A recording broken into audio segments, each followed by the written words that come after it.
Okay, Scott. Thank you for joining me. No, I'm here. This first pilot episode of my new podcast. I drove What's an it called? It's called Playing Games. Playing games. Okay, I like it. And I did Googling. Yeah? And I was just like, is there a podcast called Playing Games? Yeah. And there wasn't. So I was just like, I'll just call it Playing Games. Yeah, I like it. You said keep it simple. It sounds podcasty. Yeah, it does. It does. Welcome to Playing Games with Reinforce. I'm joined here today by... There you go. See, I like it. you did the intro yourself. I like it. There you go. All right. So I got 4 questions. Okay. Just to like warm us up, to get into it. And then we'll get on to your career. I know you've done a deep dive with Jaws already. Yeah. You've been talking about being a content creator, some of your early life as well. Mm-hmm. We'll touch on a little bit of that, but I do want to cover more of your Overwatch career. Okay. Yeah. Yeah. The old days. The good old days. The good old days. Someone's got to do it, you know? Yeah. I did just go on a tangent in like the first minute of the episode, but I did like an episode the other day where I was like rewatching an old Apex final. Yep. And my Is this just what you do with your spare time these days? I'm trying to cater to some kind of niche. Yeah. There's But a niche it's my out there. niche. Yeah. It's my niche. It's no one else's. Yeah. And my thumbnail artist goes like, oh, I'm like top 25 in Overwatch, you know, highly ranked. I play for like collegiate team, but I have no idea who Lunatic High and Kung Fu Panther are. And I was just like, wow, that's like, yeah, the good old days. Johnny died a little I'm on the trying inside. over here. Someone's got to do it. Okay, so let's get into it. I got 4 questions for you, just to like warm up. What Overwatch player did you look up to the most in your career? Rai Jae-hong, 100%. He was, because in the early days, it was kind of the Wild West in like the Western, like, it was just everyone trying to like out for themselves. Like, so obviously Chipsogen as well, like he was the best in the West. But then when Jae-hong came into the scene in like 2017, he kind of like reinvented how you play Ana and Zenyatta. So definitely him. And then when I moved towards Lucio, I watched a lot of Toby to start with, but I ended up watching a lot of Funny Astro as well, like towards the end of my career. That early? This is like 2018 now Sure. at this point. So it's like I was much later. I think like 2018 and going into 2019, the GOAT season, I watched a lot of Funny Astro because he was really good individually. What team was he on? Was it like Atlanta Rain Academy or something? Yeah, it was like the Atlanta Rain because he was like on the team that was like really popularizing GOATs, and like he was playing because the contenders teams. Yeah, it's just the little flowers just making an appearance. You good, Aya? But yeah, like they were kind of the teams popularizing GOATs, so they had the most experience playing it. So I just looked up to them. Yeah. Ri Jae-hong is a great pick because I was rewatching that Apex final. Yeah. And I was just like, wow, the sleep darts, Yeah. the bionades, he was just built different. And then the slow sensitivity as well. No one will know this, but he had like the slowest sensitivity ever. Yeah. And playing like uphill. And he played. Fun fact: he played with like a raised desk. He had to like bring like a raised platform every time he played on a like regular standing thing because he needed to play like this. I don't know. Yeah. All right. Question number 2. Thing you learned in school that is now useless. Also, it's a complete waste of time in school. Oh. Because you got an engineering degree for those people who don't know. So many things. Yeah, I did half an engineering degree. Honestly, I think the first thing that comes to mind is just like chemistry. I just don't care about chemistry. Like, I remember like halfway through my like, they call it senior year here, like year 12, and I'm doing chemistry, and I realized like I was going to my last test, and I'm like, I could probably fail this test, and I would still get a pretty good score, and I don't think I'm going to use this score, so I was like, I just don't care. So probably chemistry, like the periodic. When have you used the periodic table since? Did you learn that in high school? I mean, I think it's been good general knowledge. I haven't referenced it a bunch, but I feel good that I know the periodic table. Yeah, you should learn it, right? But it doesn't help you in your life, right? Like I wish, and this is a completely different side tangent, but like I wish I learned more like real life skills of like, especially I wish now I we're knew getting finances. Yeah, like taxes and stuff like that. I wish they taught us how to do like taxes and stuff like that. I know some schools do, but like in Australia, like not really, no. Yeah. So people watching the episode, they'll be like, why did you ask this question? But it's a slow build, trust me. Yeah, we're getting there. When I've done 100 episodes and ask 100 people, then I can submit something to the whoever does the school, department of school, and just be like, yo, no one likes chemistry. It's useless. Let's do finances. Okay, question number 3. If you could be broadcast talent for any traditional sport, which one would you pick? Ooh. It would probably be the NBA. I just love the NBA. I think being Well, if I could be on Inside the TNT, with the fucking Shaq and, Charles Barkley, yeah, sure, that would be great. But I actually think just like casting during the games, being a sports announcer, that stuff looks really fun. Just like the way that it's very casual, it's back and forth, it's fun. There's so many hype moments. Yeah. I also love the color commentators in NBA because there's not a ton of depth. Yeah. It's like, oh, are you defending man-to-man or zone? And then it's like, oh, are you challenging this specific player? Or are you like, abusing their deficiency in like defense or whatever? Yeah. It's like a fun tidbits. Yeah, I like that. It's kind of interesting because it's something that, if you look at the cross-section of esports and sports announcers keep a very surface level of like, they're just hype and they're just saying, that was awesome, or that was cool, or this guy's a legend, and that kind of stuff. Like, they don't really go into the nitty-gritty and sort of break it all down too much because it's just not enough time. And most people don't care. They just want to be hyped up. Last general warm-up question. You worked at a bar, correct? Yes. You did work at a bar. I heard that in Joe's deep dive interview. What did you learn from working in a bar? Like a life lesson. You worked at a bar and something you learned for like the rest of your life, something valuable. I actually think this was like up there with one of the most important skills that I learned in life, right? Like I was doing an engineering degree, but the thing that I learned, because when I started there, I almost quit the first week because I hate like talking to people. I hate pressure of just like people coming up and asking me for things. But the skill I learned of just being able to communicate with random people is like about, any topic, things that they're asking for me, things I'm asking for them, anything. Just being in service work, I think gives you a lot of skills and a lot of just like ways to just handle solutions, like critical thinking of like, hey, how do you solve this problem? How do you do this? How do you work with these things to make work under stress? Yeah, work under stress. Like bar, it's peak hour, Friday night, and it's 7:00. There's like 50 people at the bar waiting for drinks, and there's little old you just who was first? And yeah, like people getting mad. Like, we had people get in like fights. We got like robbed one time, like attempted robbery. Like there are so many things that you just like go through that are just like kind of interesting. And I like genuinely believe that like everyone should go through like a retail or hospitality job once in their life. Yeah. Because I think a lot more people would be empathetic towards those people if you've done it once in your life. I've never done that. And I'm very grateful. I'm like, because I know there's a crowd out there who like says that, and I'm like, please don't get after me. I didn't have to do that. Yeah. But yeah, those are my warm-up questions. All right. Just a quick thank you for listening to the Playing Games podcast. These podcasts take quite a bit of time with traveling, editing, interviewing, and so forth. And so if you'd like to support me and my content, the best way to do so is via YouTube transactions or going to my Twitch at twitch.tv/reinforce and maybe utilize your free Prime sub if you choose to. Also, if you're listening to podcast, downloading the episode is the best way to show advertisers in a way that people are interested. So if you want to support me, that is very much appreciated, and I hope you enjoyed the rest of the episode. All right, let's tap into the early days of gaming, your childhood. Baby. How did you, do you have any early memories of like games you played when you were young? And how did you kind of start playing PC games and maybe competitive games? All right, so I first played like Game Boy with like everyone else, just like messing around with it. And then we got a Nintendo 64. Nintendo 64! For anyone who got that reference. And I think as the youngest of three, like that sort of like kicks off the competitive gaming of like we're playing Super Smash Bros. And I'm like 5. And my brother who's 9 is like, I probably couldn't even be playing and I wouldn't realize. Like I'm just so bad. But just like playing with my brothers, like all these games. And my oldest brother was the gamer of like the family and he got into it first. So he introduced me. So he got into PC games first. He played like CS 1.0. He blew up one of our PCs, like the graphics card, because he like tried to play it on the wrong PC, and he kind of just got me into it. I played a lot of those like crappy little games, but then like CS 1.6 was like my entryway into PC games. And that was just like, I just loved playing the random as hell custom games. And it wasn't until I didn't really play online competitively until like, actually I got a tangent here actually. Halo 3 online.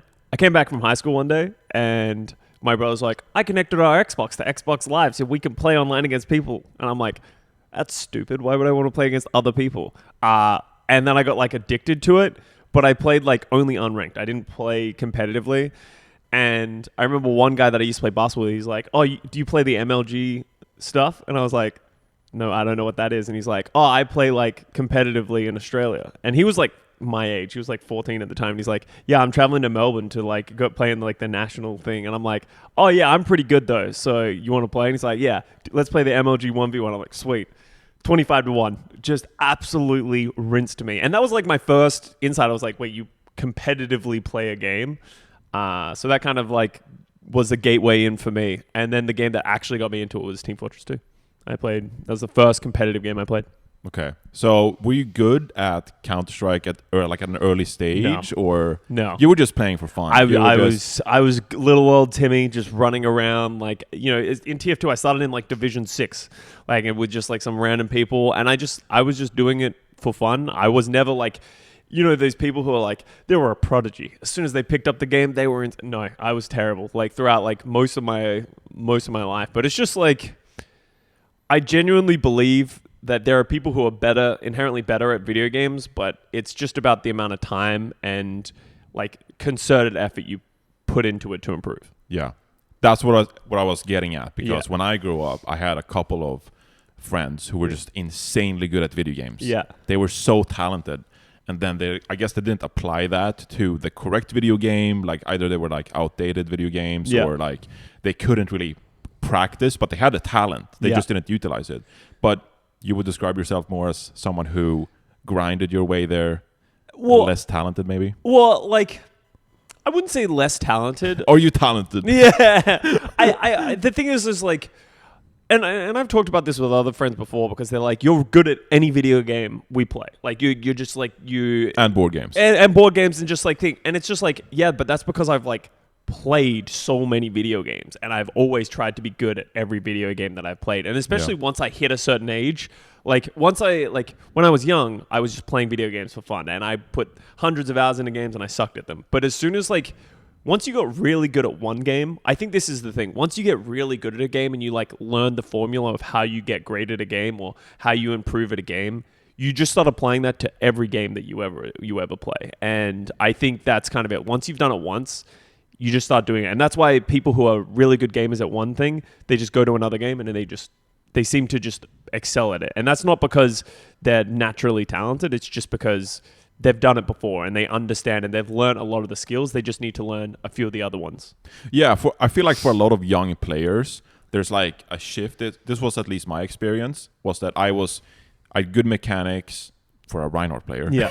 Oh, no, yeah, true. Yeah, and I was good individually, but then I had like a mentor who taught me macro and taught me strategy, and that was like an aha moment. I was just like, wow, this is a way to think about positioning and angles, and like that really helped me overall in video games, because now I can apply that kind of like futuristic planning and thinking, long-term planning in like other video games as well.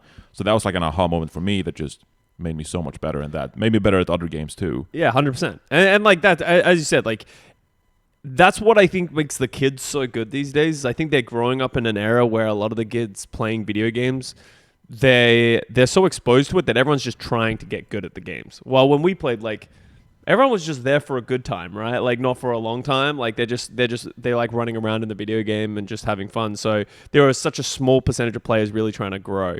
But now, as I said, like every Valorant kid who's 14 who saw a TikTok one time of like this player, now they're just trying to go pro, and that's why. Yeah, the kids are just too good, and they're blown by us in terms of skill, I think, as like a generation. Yeah. All right, so we're getting into Team Fortress 2 here. Hell yeah.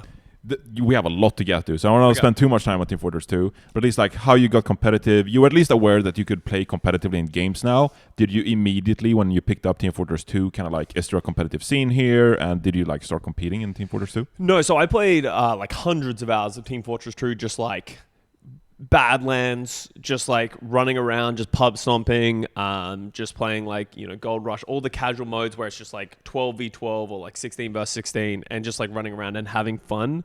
And then I found these guys who always were in this clan called Cake. They were this clan that just like used to like always pub stomp, and I thought they were so cool. So one time, little old me is like, "Hey guys, can I join the clan?" Oh man, yeah, yeah. And they ended up being like, "Yeah, you're sure." And then we just pub stomp with them. And then eventually they were like, "Hey, we're gonna make a team."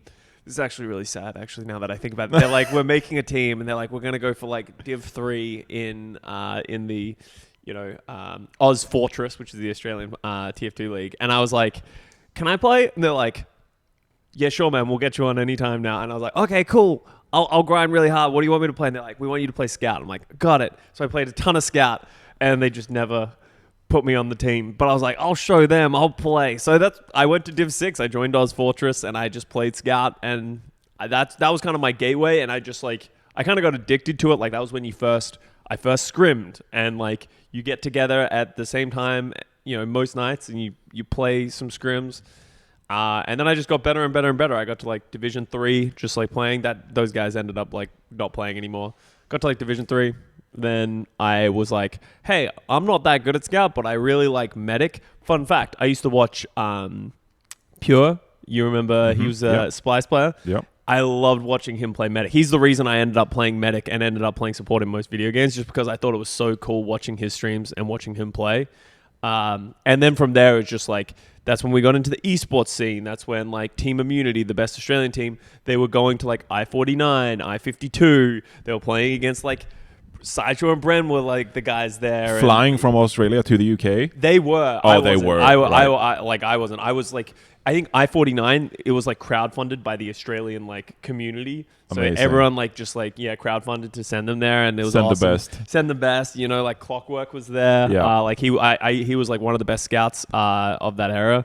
So it's just, it was just a cool time. But that was definitely the gateway into just, like, esports and gaming. Okay. And then Overwatch comes around. Yeah. And you're thinking, this is my opportunity to go pro in a video game. Yeah, so at this point, I was like, I had already stopped playing TF2 competitively. I got to, like, the Premier Division. I was okay. I was, like, a medic player. Our team came, like, third in, like, the top league, but we were still so far away from, like, the top of Australia. Like, I skill level. So I was kind of, like, on the way out. I'd had my time with it.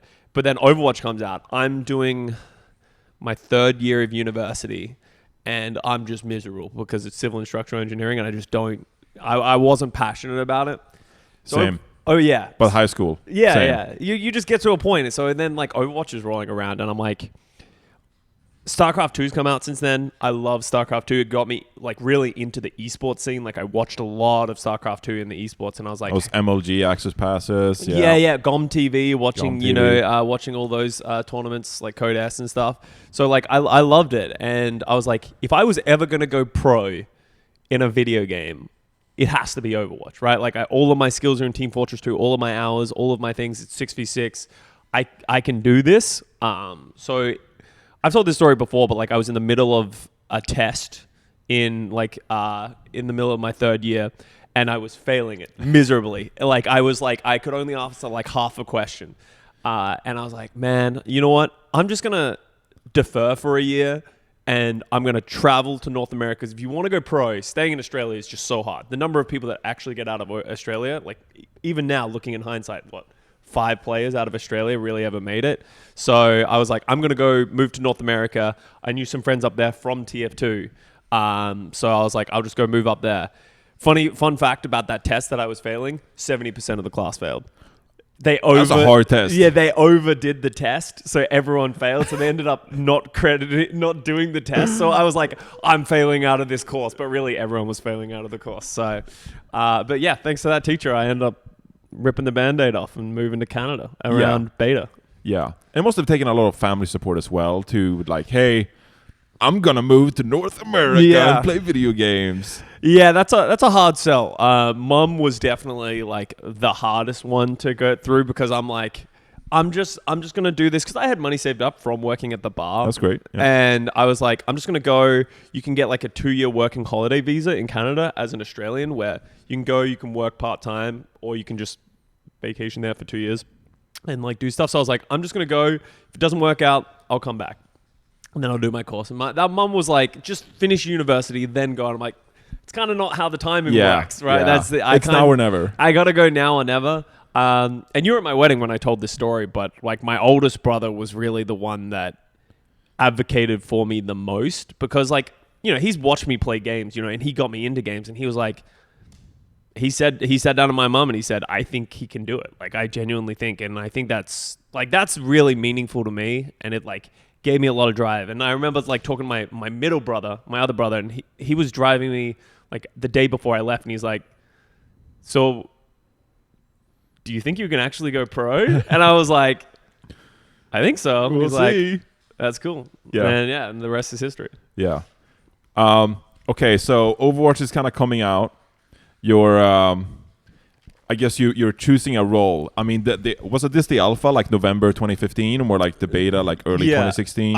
I got in the beta around like September 2015 because I was Yeah, that doing was like early, I don't yeah. know about you, but I was on every Reddit thread who's like, I have a Connect. Everyone I know who has a Connect, I'm just sending emails like my email, this account, and I eventually just got in. I had an in. You really? So I got in really early. Yeah, and it was just like 50 people playing the game. Really, you were early. Well, okay, maybe more, maybe like 100. Yeah. But it was like early. Yeah. Which meant that there was like a very limited Discord for people who had access. Yeah. And I was just like, I'm just a stranger, because there were like Team Fortress 2 pros. Yeah. They made a concerted effort early to invite like notable streamers or like big TF2 people, because they wanted the communities that they think actually would engage with Overwatch. It was Yeah. not like today, just like, oh, let's get the biggest Call of Duty streamers, let's get the biggest Fortnite. They were actually like, okay, who are some of the communities or some of the gamers who would actually be interested in playing our game? Yeah. It's less about publicity and more about people who would enjoy Building the a game. community. Yeah. So there was a lot of TF2 people, and I was just this random kid playing with like Seagull or Yeah. whatever. And because there was no one else, Seagull's just like, oh, there's this Reinforced guy playing tank Yeah, or yeah. whatever. Yeah. But The one so- guy who wants to play tank, let's bring him in. yeah. So at this early stage, I guess you're kind of like just in. At least my experience was, you're just like in a Discord and you're trying to get to know people, and you're trying to build Yeah. a team, and just like trying to get something going for yourself so you can play in tournaments. Yeah. In Ghost of Gamer tournaments. Yeah, I was the same way when I first moved to North America and I'm here. I was like, I don't know anybody. So I'm just like, you're playing in the beta. Like, think about it like Marvel Rivals right now. Like, Yeah. we were playing that level of like competition because there wasn't ranked. There was literally just like a quick play system. And you're just playing so many games, and just you start to remember names and you start doing that kind of stuff. And the way I got recognized and joined a team was Nicholas TJO, which Yeah. is an old head for people that remember. Controversial head in the Controversial end. player, yeah. But yeah, he was like, hey man, you're like really good. I was playing support because like I played medic in TF2, so I was like support just made sense. And Mercy Yeah. was ridiculously broken early in the game, so I just played a lot of Mercy, played a lot of those kind of heroes. And then yeah, Nicholas ended up being like, hey, do you want to join our team? And he's like, we're taking it seriously though. Like, we're trying to go pro. And I was like, hey, that's exactly what I want. And that team ended up being like incredibly successful for the names that we had compared to, you know, like Is they it were- Code 7? Code No. 7, yeah. Oh my god, I can't believe I pulled Yeah, that. that's actually a crazy thing. And I had some interesting players, like so I had like Shake, who ended up playing a little bit like late on, and then Harblu eventually joined the team, but Harblu actually replaced me. So a fun fact of like the reason our team, or I left the team, was because Nicholas TGO, he had a bunch of cheating accusations. He had a They were ban in VAC banned, right? They've been VAC banned from CSGO in the past. Yeah. They're telling me the story of like, oh no man, I was just like cheating in DayZ and then I got VAC banned. It's nothing to do with CS, but like there's some people who have pretty concrete evidence against them. And People were analyzing clips and stuff, like kill cams. People were breaking down kill cams. Yeah. And then the problem was that the kill cam wasn't like 1-to-1. no, yeah. And so people were breaking down like not accurate footage. It was like looking at like CSGO Yeah. footage. We're just like, well, you know, this is not like client side. It's Yeah. not showing a 1-to-1 of exactly where they aimed. So people were like, oh, it's cheating. He's not even like aiming at the head or Yeah, whatever. yeah. And it was just like this incomplete evidence. but- Never ending. Like, remember, like Timey was getting Timey was getting every, accusations, like, all the time. Surefour. Surefour, yeah. Like, everyone was just getting accused of cheating. So it's like, who knows if they're actually cheating. And it was around, I think the Flusha, no, was it the Flusha or someone else in CS was cheating? And so there was like, oh, he looked through walls. Yeah, there was He someone. looked at him through the wall. Was it the Fnatic player? Was it? It might have been Flusher. Yeah, someone got caught. There was a lot of accusations going around at this time because like it was kind of the time before like anti-cheated really started stepping up, Yeah. but like and pro players were starting to do it. So Yeah. it was good times. Yeah. And then after Code 7, I'm trying to get to like the good old times, but I would probably telling you a story Okay, you want to here. get to Fnatic? So what happened was I eventually leave that team because Actually, sorry, before you get to Fnatic. let Yeah, me you just get- check one more time. Is it dead yet? No, we're still rolling. We're alive. All good. Love to see it. All right. So we're finally getting to Fnatic. your first pro team. Yeah. What team were you playing at the time? How did you get the team together? And then, there's an offer coming from Drunks. I can imagine who was the Yeah. little spokesperson for Fnatic at the time. Good times. So we ended up. I was with Code 7. We were looking for teams because we were like third or fourth best in North America, and this is when like every esports organization is trying to get in because of the allure of the Overwatch League, right? Everyone's like, the rumors are, the reason so many people are trying to go hard is Blizzard's going to put together a league that people are going to play in, so everyone's trying to get in. So we were looking for a team, and I ended up leaving Code 7 because of like the Nicholas cheating stuff, because it was causing problems for us to sign with the team. Yeah. It ended up causing a problem. Like, remember, they signed with TSM. That team with Harblu signed with TSM because of the public backlash of Nicholas being on that team. They ended up dropping them a day after. Yeah. It was a day. Yeah. So I, validated on why I left, and fortunately, when I left, I was looking for a team, and this was a pretty big gamble because there weren't a lot of teams looking for players. But what happened was Team Envious, the one that in North America that had Coolmat, Stoop, Tailspin, like that team was the best in NA during that time. Close to Cloud9, they were going back and forth. They ended up having a falling out with their support. So I was like, I'm going to join a team with... I think I was going to join a team with like Buds or something like that. And Stoop, never talked to him before, messaged me. He goes, yo, don't join whatever shitty team that is like saying they're offering you. Join our team. We're going to sign with like Fnatic, because IDDQD is putting together a team with Fnatic, because essentially Fnatic, IDDQD was a big name early on in Europe. He was on our team for Takeover, and then we kicked him. Yeah. And I guess he wanted to start a new team because he had our contact. Yeah. So and that's the thing, is like, so he had the Fnatic contact, and he was one of the biggest players in Europe because he was on the original IDDQD team that was dominating Europe, that ended up being Envious in the European region. But he ended up leaving, and he's putting together an NA team. So he was with Stoop and Coolmat. He was bringing Vonathil, so they needed like a flex support. So they ended up hitting me up, and I joined that team. And then the last player that we had for the beginning of that team was Zoms, funnily enough, who's, now like Valorant Sentinels streamer. Zoms finally made it. Yeah, or not finally, because it's been, a couple years, but he went to FaZe and he stuff was like that. grinding Overwatch forever. Yeah. Couldn't get an Overwatch League team, and then just made it in Valorant. Yeah, so. he ended up making a Good for Valorant. him. So Zoms was on that team for like a week, and then we were like, we're going to get Buds instead. So we joined the team with Buds, and then, we ended up signing with Fnatic, and that was the team that we played, 2016 Gamescom, and like that's when it all started coming together. Yeah. I was so jealous that you signed with Fnatic. And I've told you this before, I think. But essentially, I can't remember what the original team name was. It was like Maidong or whatever. They made that thing up. But then we make this team, and it's like 3 Frenchies and 3 Swedish people. I think it's me, Tvik, and Mendo. And then I think we got like IDDQD, and then we were like, no, we don't want to play with IDDQD either. Yeah. But then we're getting sponsorship, and so we have 2 teams reaching out to us. One of them is Rogue, who's a complete like startup, never heard before. We were their first ever esports team. So they're like not established at all. Their logo looked like it was drawn in like MS Paint. It was terrible. And then on the other side, we had Fnatic reaching out to us because at the time we had really good results. I think we're one of the best teams in Europe. And so I think, this was like 8 years ago, but I think Rogue offered us like $2,000 a month or something like that. I know they offered you that because we also negotiated. I don't know if it was that team, but they also offered us $2,000. But it felt snake oil like, and that was the thing. Yeah, it was.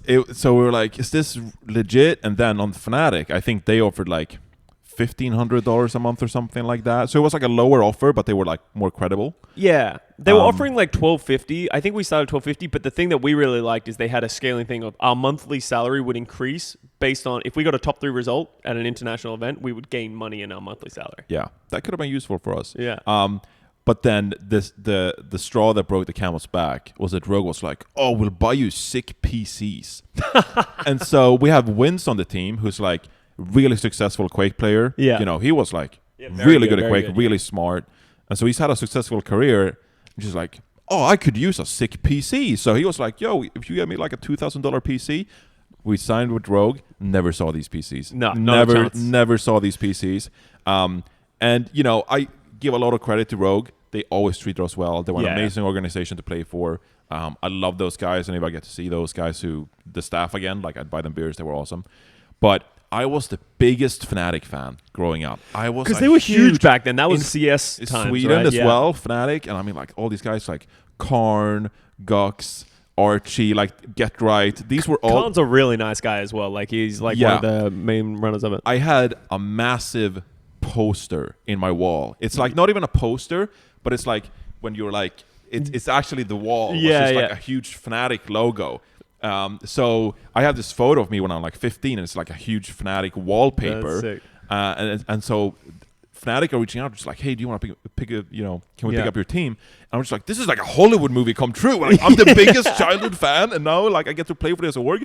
And so we make a team vote, and there's 6 players, and we're split 3-3 down the middle. Is it the Swedes versus the French? No, I don't like. I think Unco. I think it was me, Twik, and Unco. There you go. Wanted to play for Fnatic, and then AKM and Wins are brothers.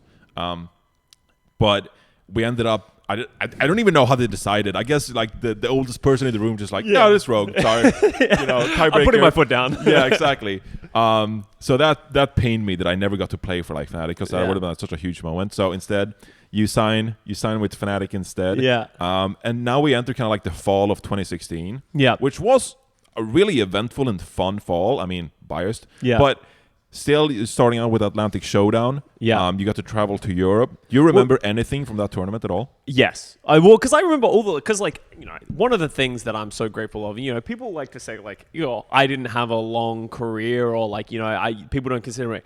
I went through all of it, right? Like we went through the peaks of 2016, and then, you know, we did like 2017, we were doing like lots of travels. We played in Korea and stuff like that, and then I got to play in the league and stuff like that. So it's like, I feel like I got to do everything I ever wanted to do in esports. You know, I got to travel to European countries. I got to travel to Korea. I got to compete against the best. So like, I remember everything. You know, I think Gamescom was before Atlanta Showdown. But do you want to talk about Atlanta Showdown or Gamescom? Because I mean, we can skim through these events. I don't want to do like. Let's talk about Gamescom. Let's give Johnny his flowers first. No, I'm just curious about your experience, like, because you know you got to play on stage. Yeah, it was a very small stage, but it was still a stage. Hey, it was a stage, because that was the first time traveling to Europe. We were in Sweden. No, Germany. Yeah, that was Cologne. Cologne. I actually don't think it was in Cologne. I think it was in a different European. Different. No, whatever. It was definitely Gamescom. Yeah, it was Gamescom in Germany. And that was the first time playing on stage, which was like nerve-wracking as hell. But it was awesome. We had a lot of fun. I think we ended up getting third at that tournament. I think you got third or fourth. Third or fourth. I don't think they had a third bronze match or whatever. So you got third, fourth. Yeah. I think we beat Reunited twice. But then we lost to... We lost to Reunited in the semis. That lines up because they were in the final. Yeah. Oh, yes. I think we lost to Reunited in the semis. But yeah, because you guys ended up winning that. Because that was the one where everyone thought Envious was going to win, right? Because like they were so dominant. They were like 53-0 in matches. Yeah, they were so dominant. And then 35. I don't know. Something big number. Big numbers. So that was a really cool time. Like just like the first time you ever get to play in an arena, you know, like you're playing in front of people, as you said, not a big crowd, but like also just the vibe of going to a LAN is just insane, because it's like we have all these people that, you know, we're all fucking gamers who just trash talk each other, who like don't think these people are good. You're playing against each other online, and then everyone comes together, and it's like, damn, people are weird, man. Yeah, it was weird meeting so many Overwatch people for the first time. Yeah. One memory I have of that stage as well is like, typically when you think of like a tournament stage at like a big event, like DreamHack, for example, you know, it's just like, oh, you have like on the side of a wall, and then the entire event can just like look at the stage. But for some reason, this Overwatch event, they had to like curtain it in. So it was like in the middle of a show floor, and they had to put curtains around it. Yeah. So there were like 50 chairs, and then there were just black curtains. Yeah. Because I guess they couldn't show like the Overwatch art or something. Something like that. was, yeah. And so it was just super weird. It was just like you were just like within these curtains inside like a big event hall. Okay, so that happens. Then going on towards E-League, which is arguably like the coolest, the best LAN. The coolest Western Overwatch event, pre-Overwatch League. Yeah. So like besides Apex, that was an amazing tournament. Just like Yeah. visually, production, it was super cool. It was definitely the highest quality LAN because, as you said, like the other one, we're in like just like some random booth at Gamescom, like no one really cares about us. E-League, they'd been running CS, Yeah. so everything was set up. We were in like a proper studio. We had like actual, Atlanta. yeah, in Atlanta we had like videographers. They had like intro people. We had like high quality content, and that was when there were a lot of teams there because they had the 8 teams from North America and then the 8 teams from Europe the week after, right? And then the top 4 played in the weekend after for like the finals. And yeah, it was just the highest quality. But the thing that was the funniest is that like there was just everyone was in the same hotel and the bar lobby was just wild. You guys were drinking? We were. I remember this because they were like I remember like people were like, oh, the road guys aren't doing it. We were getting trashed every night. Like 100%. Well, the thing was, the weird thing about this tournament is they split NA and EU Yes. into 2 separate tournaments Yeah. that then culminated in the grand final. Yeah. So you guys played like a week before we arrived, I think. No, so there was one day where the Europeans arrived Right. and the NA was finishing. So when NA had finished, so we ended up getting third. We lost to Envious in the. Maybe it was just NA played EU. I think we came second. We lost to Envious in the finals. I can't remember, but yeah, we No, Envy came from NA. yeah, but So you played the NA final against yeah, Envy. we lost the NA final to Envious. That's Yeah. what I meant. Not the grand final. No, we The didn't NA make it to the grand final. No, yeah, because this was like pretty consistent for Fnatic. We were consistently like second or third. Like we never really won anything, but we Yeah. were just like we were always pretty competitive. But yeah, so I will never forget the one day where oh god, do I say this story? Yeah, so. There was the one day where NA finishes, so everyone's getting drunk, and then EU just arrived. So there's like a few days before they play, so everyone is just like no one has anything to worry about. There was a lot of things that happened of like because we were in the bar, we were pretty much the only one there. Everyone was getting drunk. There were so many bad stories. Do you remember the guy who shit on the floor? No. There was I was not out drinking. There was some dude who shit on the floor in someone's player? hotel. Yeah, because it's like one of those things that it like comes out that one player or as a coach they shit on the floor What at the- the hotel What? and it just spread like wildfire What? through the like everyone because everyone was so drunk and stuff like that. So people are leaving. Like everyone's got like 9 a.m. flights the next day, so everyone's waking up like, yeah, this guy shit on the floor of this dude's hotel. Someone's gonna remember this. Hopefully Someone has it out there. Yeah. Maybe we don't need to out this person, but if it does, then I take no responsibility. Yeah, no, yeah, It'll be so, fun. yeah. Sorry, that's why I don't want to say the name because I can't remember who exactly it was. But yeah, I think they were never seen. Wild again. days. They were never seen again. Yeah. So, That's yeah. wild. But that was a great time. That was a good time. Yeah. Okay, so you actually get close to winning DreamHack Winter, which is like I guess your third event of yeah. 2016. My I've biggest watched you regret. break this down this VOD before, but yeah, your biggest regret, you say. Yeah, Need a sip of coffee before. Yeah, that was because as I said, we're a team that's played a lot of tournaments. So this is DreamHack. This is towards the end of 2016, I'm pretty sure, and we this is the first time that like we feel really good. We boot camped in London. Faceit like had a place that they were able. Fnatic had a place with Faceit that we were able to boot camp, and this is like quad tank era. This is NIP quad tank. Ninjas and Pajamas, the Finnish team. Sapis, Fragi, Who was there? Himsy. Himsy, The the Roadhog Roadhog player. player. He was like unbelievable. And this was like my Zenyatta days, and like Zenyatta was the counter to quad tank because you just need Discord orb, right? And I was playing really well, and so DreamHack, where we're going through it, it was a pretty good LAN. There was some issues with like some of the servers and stuff like that, but other than that, like we were really ready. And in the semifinals, we faced NIP, and we end up beating them, and that was like crazy because no one expected anyone to beat NIP because they were just so good at quad tank. But we ended up winning, and I'll never forget the high of that because like I remember there's a moment that I have this like they're attacking fucking Volskaya Industries first point, they need to cap the point, and if we hold, we win. And I remember the moment as they're coming in, I had like 70% ult charge, and I got to the Transcendence. And as soon as I got to the Transcendence, you know how you have that moment of like, holy shit, we won. Like, it doesn't matter what else happens in the game, we fucking won. Yeah. So like, we just like walk at them, I Transcendence, and we win. And like, we freaked out. We're like, holy shit, we did it. We're gonna win. Like, yeah, this is gonna be like our first big win. And then we played against fucking Misfits. And Misfits did something that no one else was doing, is they were playing almost exclusively Tracer to deal with the problem of the Zenyatta dealing with the tanks. So fucking Soon ended up tearing us apart, and I played terribly on the Zenyatta. I didn't win many duels against the Tracer. I just didn't play well, which felt bad because I was playing so well in the tournament. And I think if I had played better, we probably would have won that match, and we would have won DreamHack, and that would have been our first major win. Yeah, I feel that same. Even though I was on Misfits in 2017, Yeah. I feel that same hatred for that roster because I think they beat us in the at E-League. Yeah. So we were like, oh, we're gonna make the finals and play Envy in the finals, and then they beat us in a 5-map banger. Yeah. I think I remember that series. That was a banger series. And yeah. it was like Nevix, it was a Rib, it was it Mendo? Maybe it was Soon. I can't remember the entire Yeah. roster.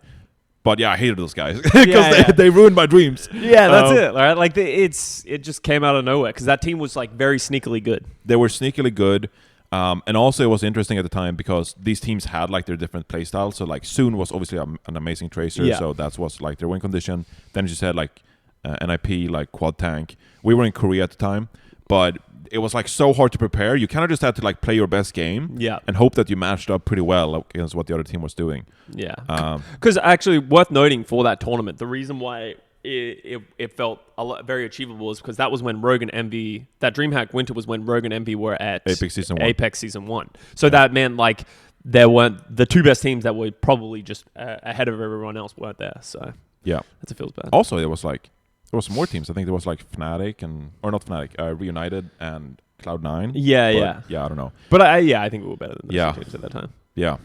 But yeah, tough beat there. Okay, 2017. Yeah. I do want to talk about your time playing in Apex Season 2. Okay. Because going to Korea is like a big esport dream for a Yeah. lot of people. You get to go there and you get a few weeks at least because the group stage take time over. Like you play like one match per week Yeah. or 2 matches per week or something like that. What was your experience with Apex and Korea?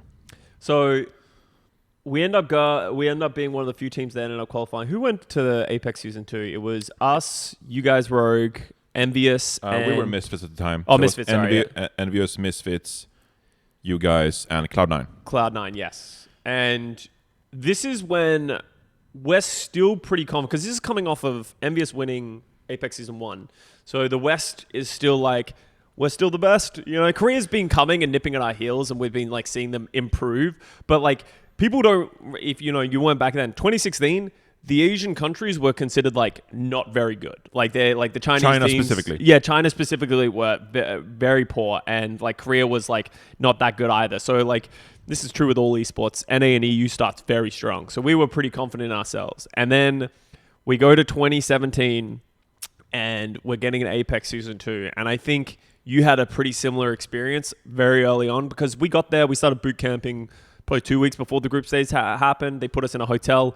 It was kind of an interesting time because you're in like windowless hotel rooms and you're just like going Your through practice the ring. setup is a large hotel room. Large hotel room, and they like, you know, you don't really have a lot of windows. There's not a lot of space. And so you go from a hotel room where you practice and then stay in your Like a hotel room. business district. And we were like, you know, I'm sure you can agree to this. Like, actually, I remember seeing you at Subway a lot. I'm very uncultured at this time. I'm very young. I don't know any Korean. I don't know how to use chopsticks. Like, I was so out of my element that I was trying to find as many comforts just of like, you know, just being able to chill and like spend time, but I couldn't really go out.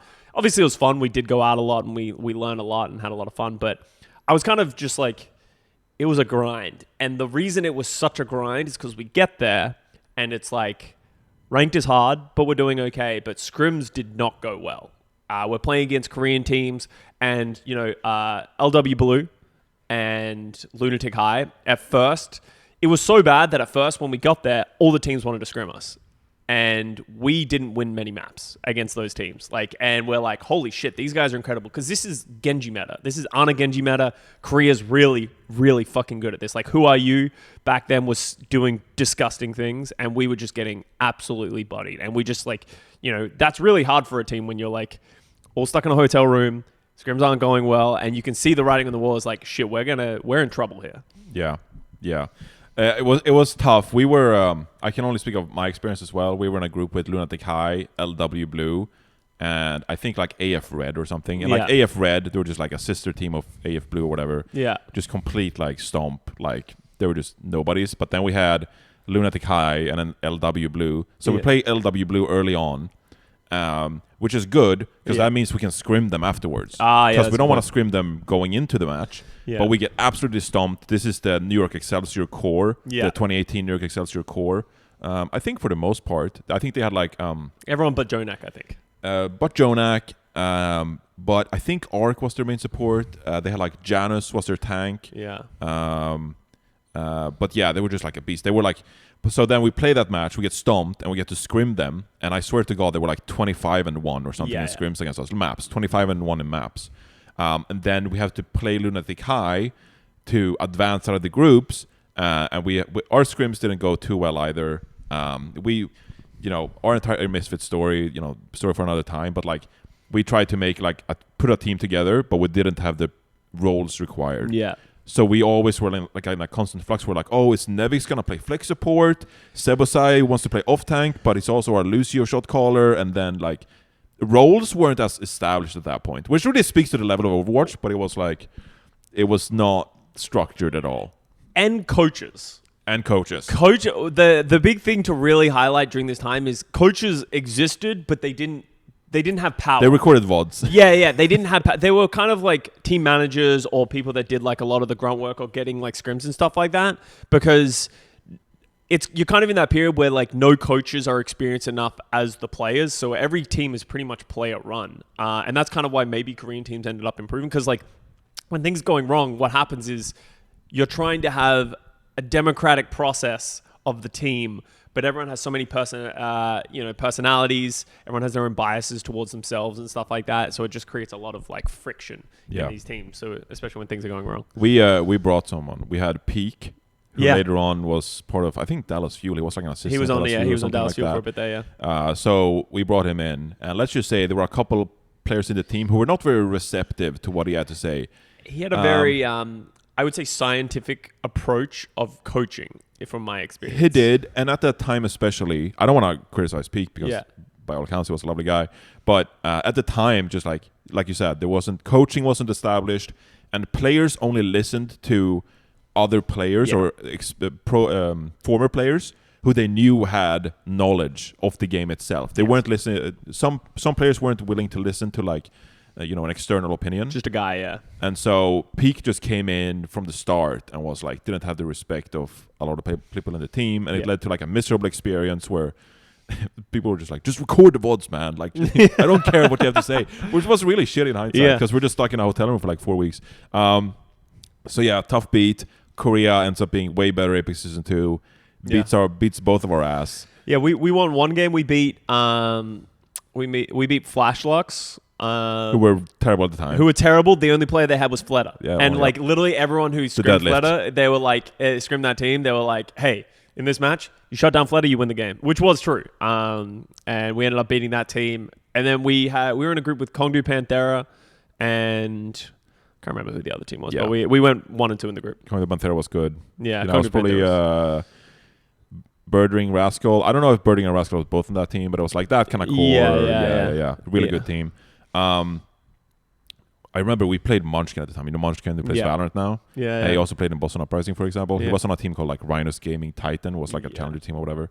It was fun. You met a lot of players who would end up being bigger stars later on. Yeah. But did you get to enjoy Korea at all? You said you weren't like, you went to Subway. That was our vibe. We went to Subway like every day for lunch, and I was like, I hate this. Like, I don't want to go to Subway, but it's just like, it's very, I think I was at a point where, as I said, I was just very uncultured. I wasn't willing to like really put myself out there. So it's like, yeah, we did sometimes, but like we had a lot of food come in, but also you're just like dealing with the stress of just like, I'm so focused on like, you're trying to do well in this tournament that you're not really thinking about like doing other stuff. But that's, we went and got Korean barbecue. We went and did things. We explored Korea a little bit. I still want to go back. I've never been back. But it's, I would say I didn't really get the Korean experience. I got the esports experience, but not the Korean experience. Yeah.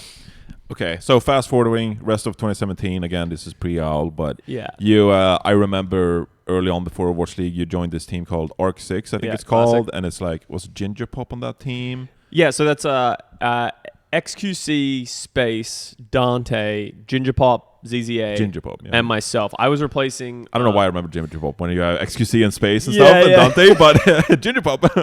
Ginger Pop. Well, I really like playing with Ginger Pop because we're essentially 2017 is a weird time. So we get back from Apex, and it's just so we're in this like there was this hiatus because Overwatch was setting up Overwatch League. Everyone knows it's coming. All these esports orgs are in it trying to make their bids to get into the Overwatch League, but Blizzard isn't running any tournaments and isn't allowing any tournaments to be run. So 2017 is actually, we get back in like March or April and no tournaments run. Like the only things that happened were empty, yeah. Contender Season 0 towards the end of the year. So I was kind of just streaming. I went back to Toronto. Well, I was in LA for a bit, staying at like the Fnatic CEO's house. And that was a weird experience. But that was my first like California experience, which is once again very out of my element in California back then. And yeah, we're just kind of like waiting and hoping. So we're a Fnatic. We get back from Korea and like all these teams have gotten really good in NA.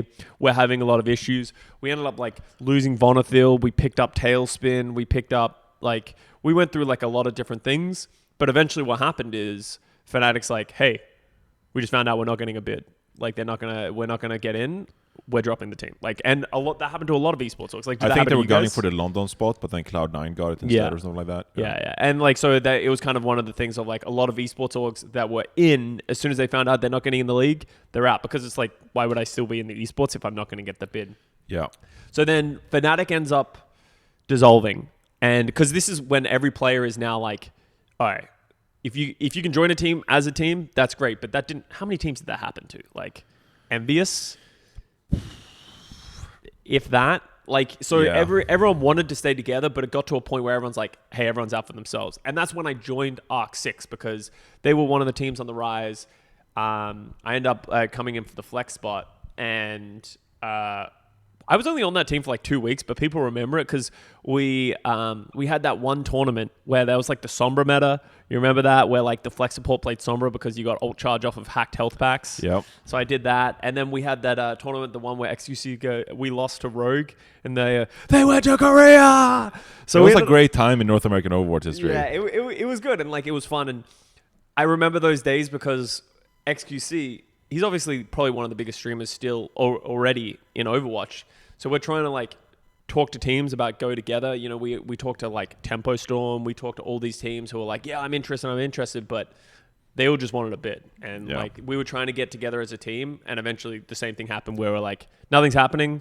Every man for Because this was not themselves. 20 teams, this was 12 teams. Yes. It was slim pickings. And that's including all the Korean players and the Korean teams and that kind of stuff. Which is like 3 or 4, yeah. Yeah, so and that was like an interesting time. I'm curious to know your experience of this because I actually don't know how your experience went. Of like, eventually towards the end of 2017, everyone's trialing for a bunch of the Overwatch League teams. The organizations have been chosen. These teams are trying to work out players, and that's when all the trials are happening. Yeah. So I got booted off Misfits after Takeover 2. Yeah. It's like summer 2017. Yeah. And I'm kind of like, which is not great to your pro player career, but I was like starting to mix in like broadcast talent work.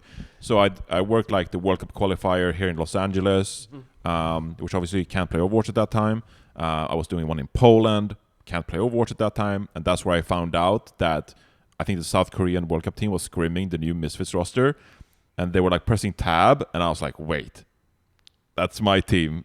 And they're screaming without me, and I knew nothing of it. It was like a switch swoosh or whatever. But at that time, so I get to know this, that I'm kicked, and I'm just like, it was really scary going back to looking for a team. Like that felt incredibly risky. I was just like, I have no contacts. I've been on Rogue for half a year, and I've been on Misfits for half a year. I don't network anymore. Yeah. I'm not in the Discords. I'm not meeting new people. I don't know anyone from the other teams. And so that was a really scary prospect. I was just like, if I just pursue pro playing, then I don't know if I'm going to get picked up. Yeah. And if I'm going to get into a team. And I knew Philadelphia Fusion were the only team who were like willing to give me a tryout. Yeah. It went terribly because, again, I wasn't playing the game. Yeah, I was doing broadcast talent work. And this is like also the beginning of the rise of Winston. Like this is when Winston is becoming like super, super popular, and Yeah. like you need to be a world-class Winston to get in the team. Yeah, so I was trying with like Sado and Fraggy. Yeah. And like Fraggy, not a great Winston, Yeah. but I think he did a really good tryout, and so that's why they picked him up, of course. But it's like I wasn't unique enough as a player to make it to a 12-team league. Yeah. And so I was just like, broadcast talent just seems like the safest thing. Monty was like, hey, do you want to become broadcast talent? Contender Season 0 in Denver kicked off at that time. And Monty actually took me in after Santa Monica, which is like, hey, do you want to stay at my place for like a week? That's and nice. then we can fly out to Denver. Yeah. And so Monty really helped me in that regard. Like, really, like, hey, don't think this pro player thing is going to work out for you, because he knew. He probably knew. He was like, saw the Johnny, writing on the wall. Johnny, you're not that good. Why don't you do broadcast stuff as well? So it just felt like a really natural transition, because I was like, I don't know what's next for me in pro player wise. Yeah. But then there was a whole thing where I'm like, I'm supposed to play for Team Sweden still, but I'm not a pro player anymore, and so they kind of kicked me off that. And like I get their perspective of why they kicked me, because I wasn't a pro player anymore. But I still got robbed of that experience. Yeah. It hurt a lot at the time. But in hindsight, I'm like, well, it made so much sense to pick up that guy. So I'm sorry, Sebusai, if you're watching. I'm sorry for everything I said. Might have said some mean things. The rage DMs. I said a lot of mean things that I regret, which I really do regret. But so yeah, it naturally came to me that I was broadcast talent, because I was like, it's hard. It's gonna be hard to go into the Overwatch League. Yeah. So it was kind of tough, because it wasn't like a natural retirement. Yeah. I was like forced into retirement almost. Yeah. Which pained me a lot. But it just felt pretty natural at that time, because, as you said, it was so hard to get into the league. Yeah, it was brutal, and I remember my time. I ended up, because I'm like super stressed at this point, because like, so the team with Code 7, not Code 7, Arc 6, we end up just like all of our potential opportunities as a team split off. So we're like, okay, everyone go our separate ways. We're talking to each other, and like anytime someone's got a trial, or like, hey, reach out to this guy, they're trialing for this team XYZ. So we're all just trying to get as many trials as we can. Like the San Francisco Shock did trials very early and chose their roster very early. Yeah, like, very early. Very early. And I think that was probably their downfall. It felt like they were trying to get players as fast as possible, and they ended up like, they signed some players that like, in hindsight, like even going towards the end of 2017, you're like, this guy is not the best player in the world. Players were mad at Shock, because they were like, who are these players? Like, you're getting these because of like networking. Yeah. At least to us who had like achievements, we were like, how are you guys picking up these players? Yeah.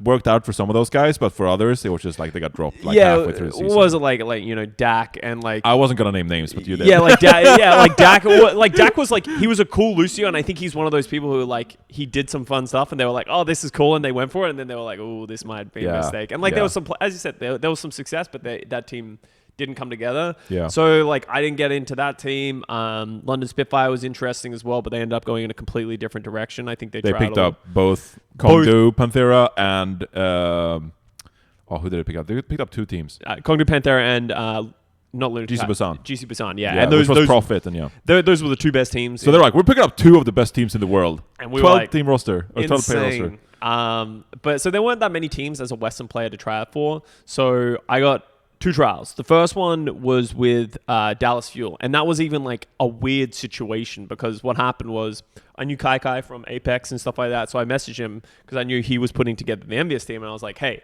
I know you got your roster, but everyone's getting subs. Like, I would be happy to be a sub player behind like Chips, and I could come in for certain things. And he said, well, if you can learn Lucio, then that would be the thing that would like, we really need. We want a support player, like a third support player who can play both. Yeah. So they had Harry Hook at the time. They had Harry Hook and Chips Hyan. Yeah. And so I ended up being like, okay, sweet, I'm going to learn Lucio. And like in like 3 weeks, I got a 1-trick account on Lucio to like 4,700. And that's good. And so I wasn't fucking around at this time. Like, I went like all in on it, and I messaged him. I'm like, hey, I got a 4,700 Lucio account, and he's like, wow, that's sick. Let's trial. And then I did, and they were happy, and they're like, okay, sweet. We'll probably get an offer to you soon. And like, this is like there's there's like a month break between like that thing and them like actually giving me an offer. So like I'm just like a nervous wreck. My parents actually came to see me in Canada during this time, and they were like, "You were just a bundle of anxiety, just like waiting for a contract." Yeah. And funnily enough, in the middle of that waiting, LA Valiant hit me up. And this is when Immortals had a team, and they had Fate and Kariv come over and Envy come over, and like they've imported these players, and like they're looking really good. So they end up asking me to trial. And I trialed, and I did 1 hour as flex support and 1 hour as main support.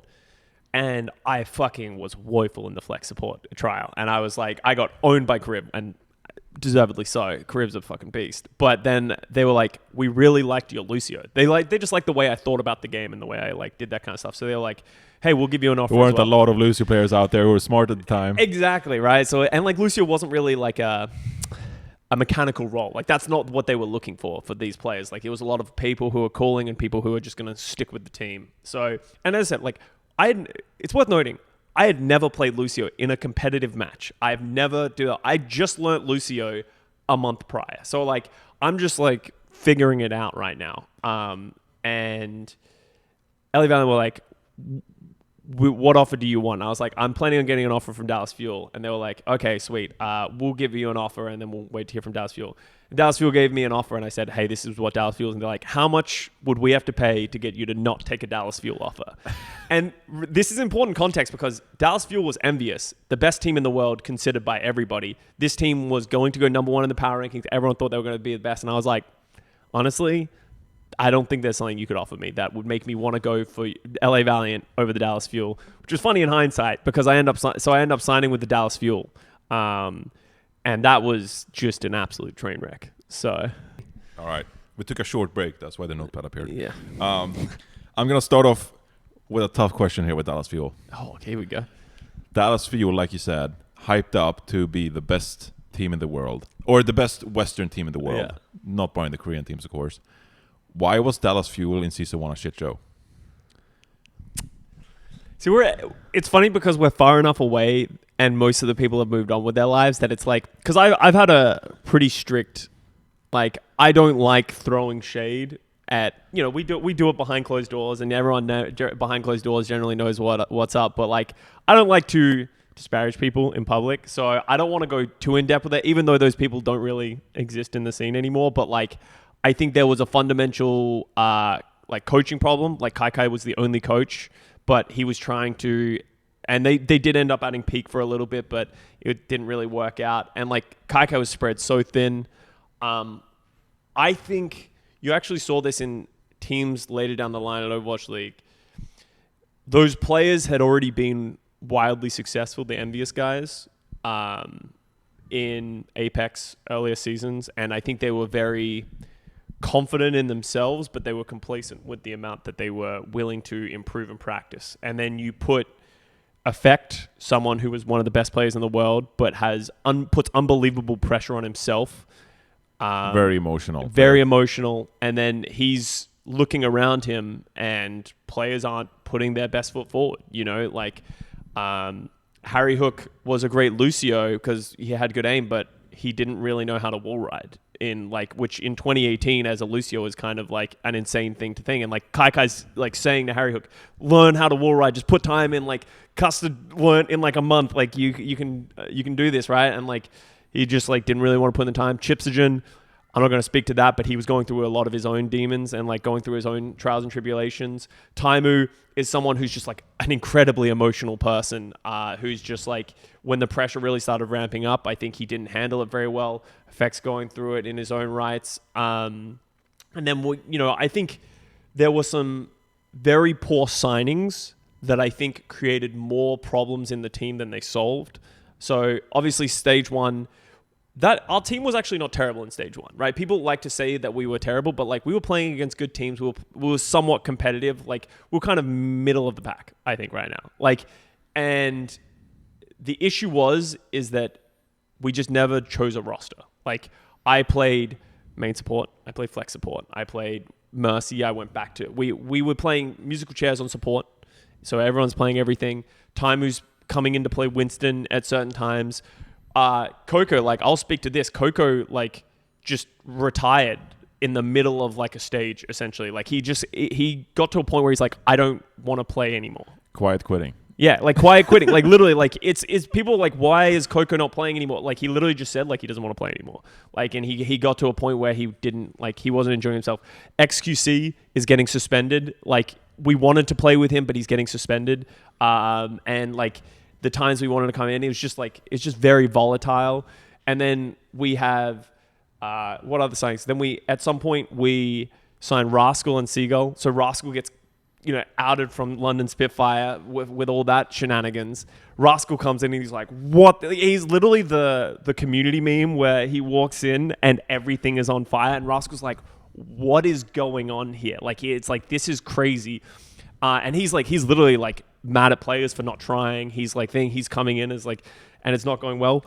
Seagull comes in. Oh wait, no, Seagull was originally on the team. It wasn't really his metas, but then we sign AKM. I don't know if I've ever told you this story before, but I think it's so interesting.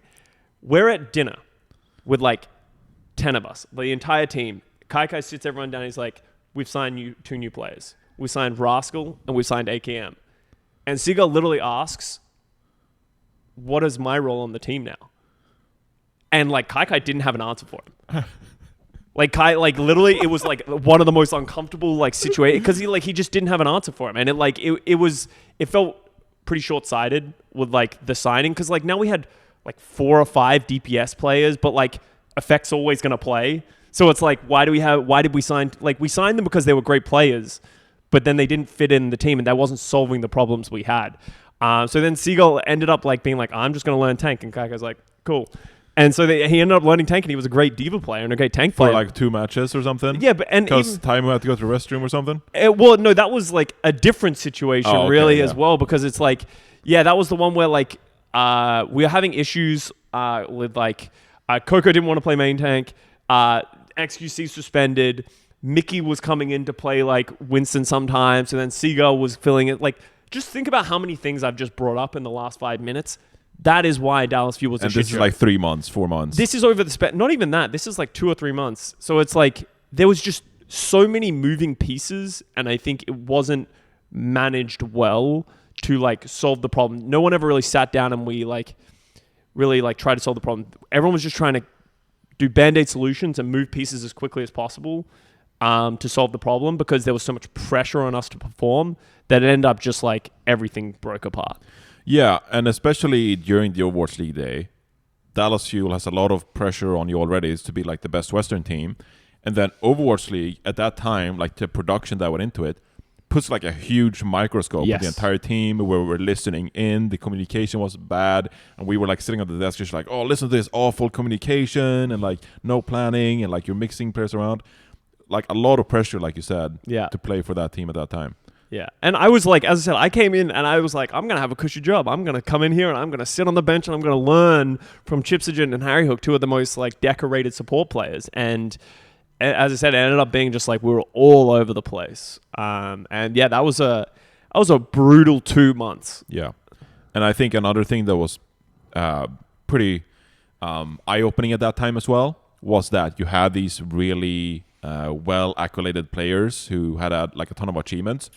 But as soon as the Overwatch League started and you had 12 teams in the same building scrimming each other, the level of play increased very rapidly from the time where these guys were like successful in 2016, early 2017, and now all of a sudden in 2018, everyone's improving at a really rapid rate, which just like your past achievements don't really matter anymore. It's like a new era of Overwatch. I also think this is something that maybe Envious didn't experience as much as everyone else. Because remember, like, the last time the Koreans and the North American players played against each other was at the beginning of 2017 for Apex Season 2, where we said we got demolished.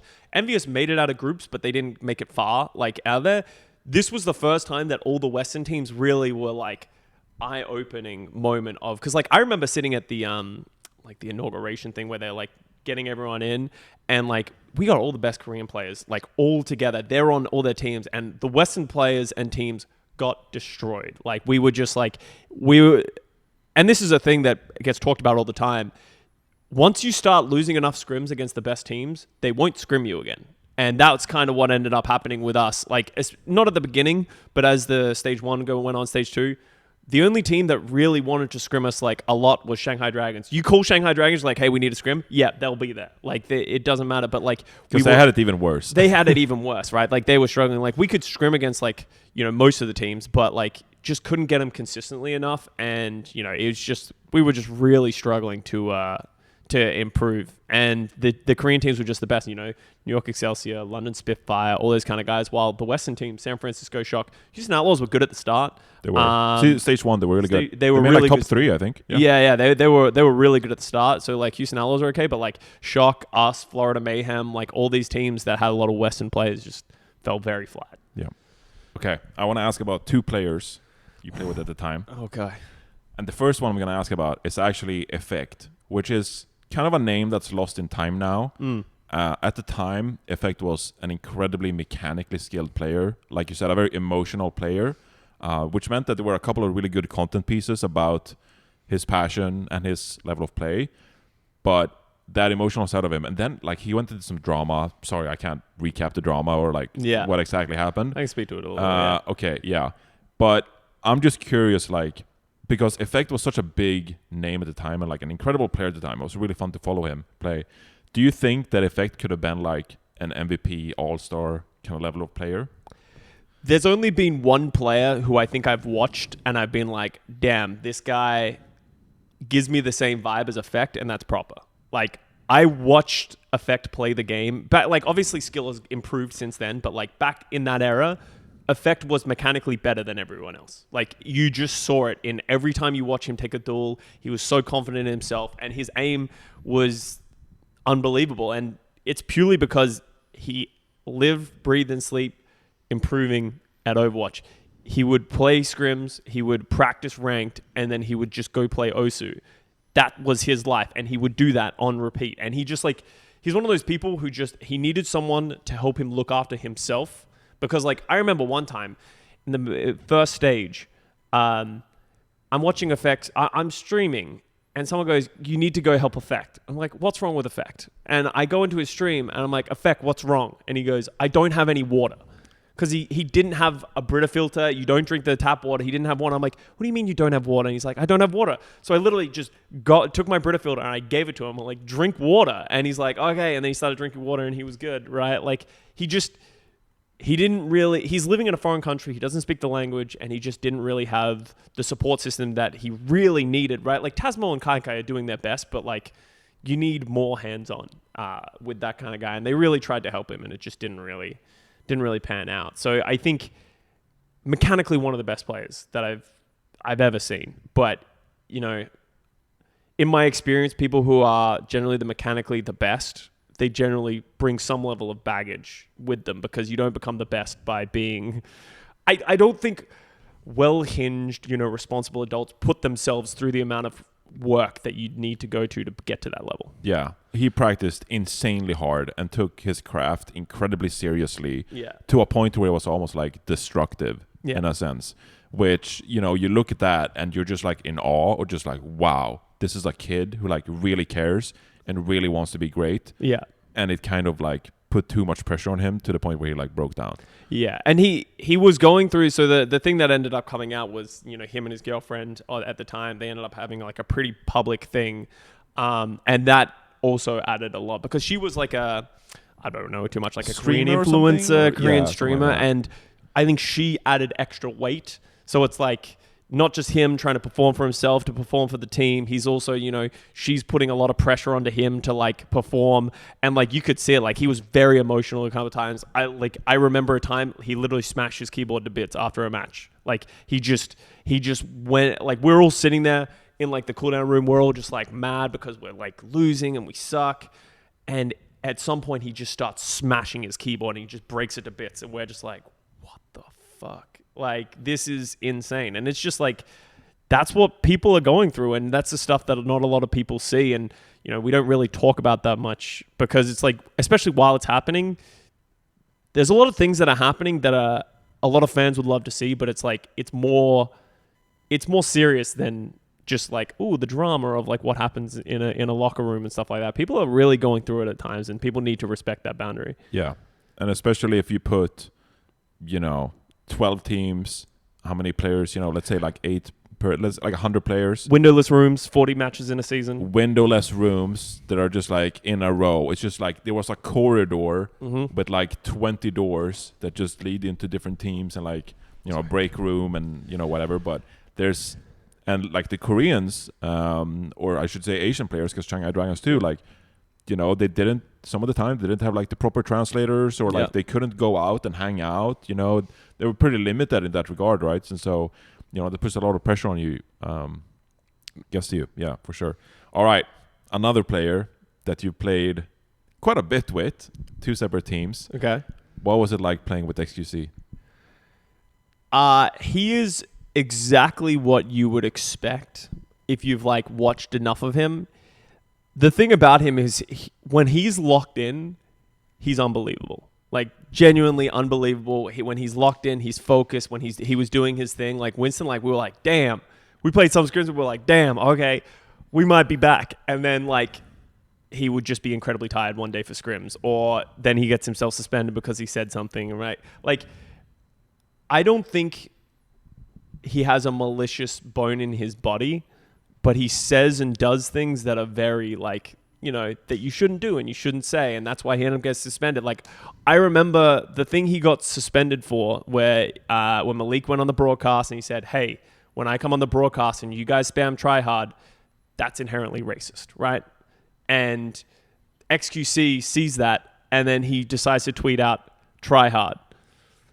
And I saw the tweet and I was in the room with him and I'm like, bro, what are you doing? And he's like, no, it's fine. Like, I'm friends with Trihex, the guy who the emote's about. Like, it's like, we're good. And I'm like, that's not what that's about, right? Like it doesn't matter that you have context or you're friends with him. Like it's still bad and you're going to get in trouble. And he's like, I'm going to be good. I was like, man, I'm telling you, a storm's coming. And he ended up getting suspended for that. That ended up being like one of the big nails in the coffin for us as a team. And like, as I said, it doesn't come from a malicious place. He's just, you know, he's born and raised on Twitch, you know. Didn't understand like how messed up that was. Yeah. Which again, really unfortunate, and not defending him in a way, because again, that was really bad.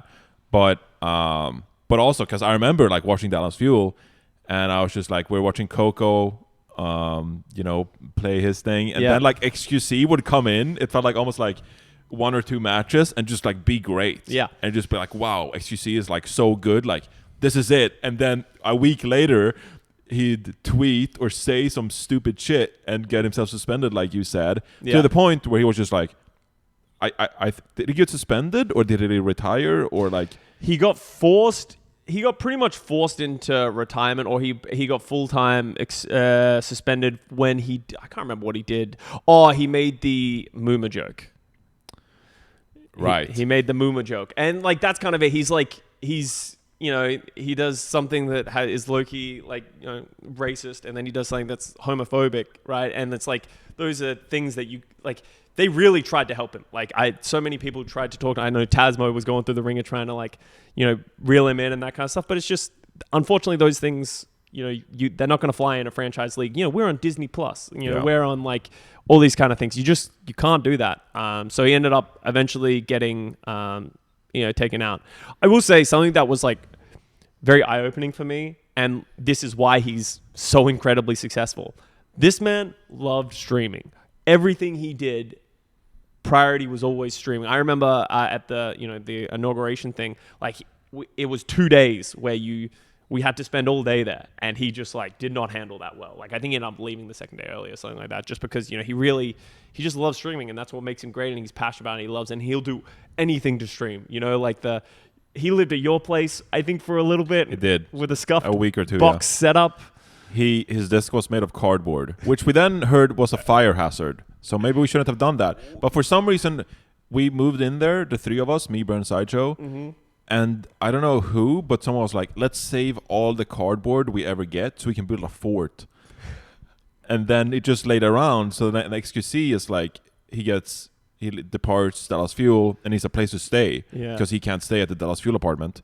We're like, come live at our place, and he builds a desk out of the cardboard and puts his PC that's, you know, 80 Celsius, or not Celsius, something. It's like it's hot. It's a hot computer. Wasn't it deconstructed? Because I remember It was deconstructed. You're right. Because he I think he had an issue with his motherboard. Yeah.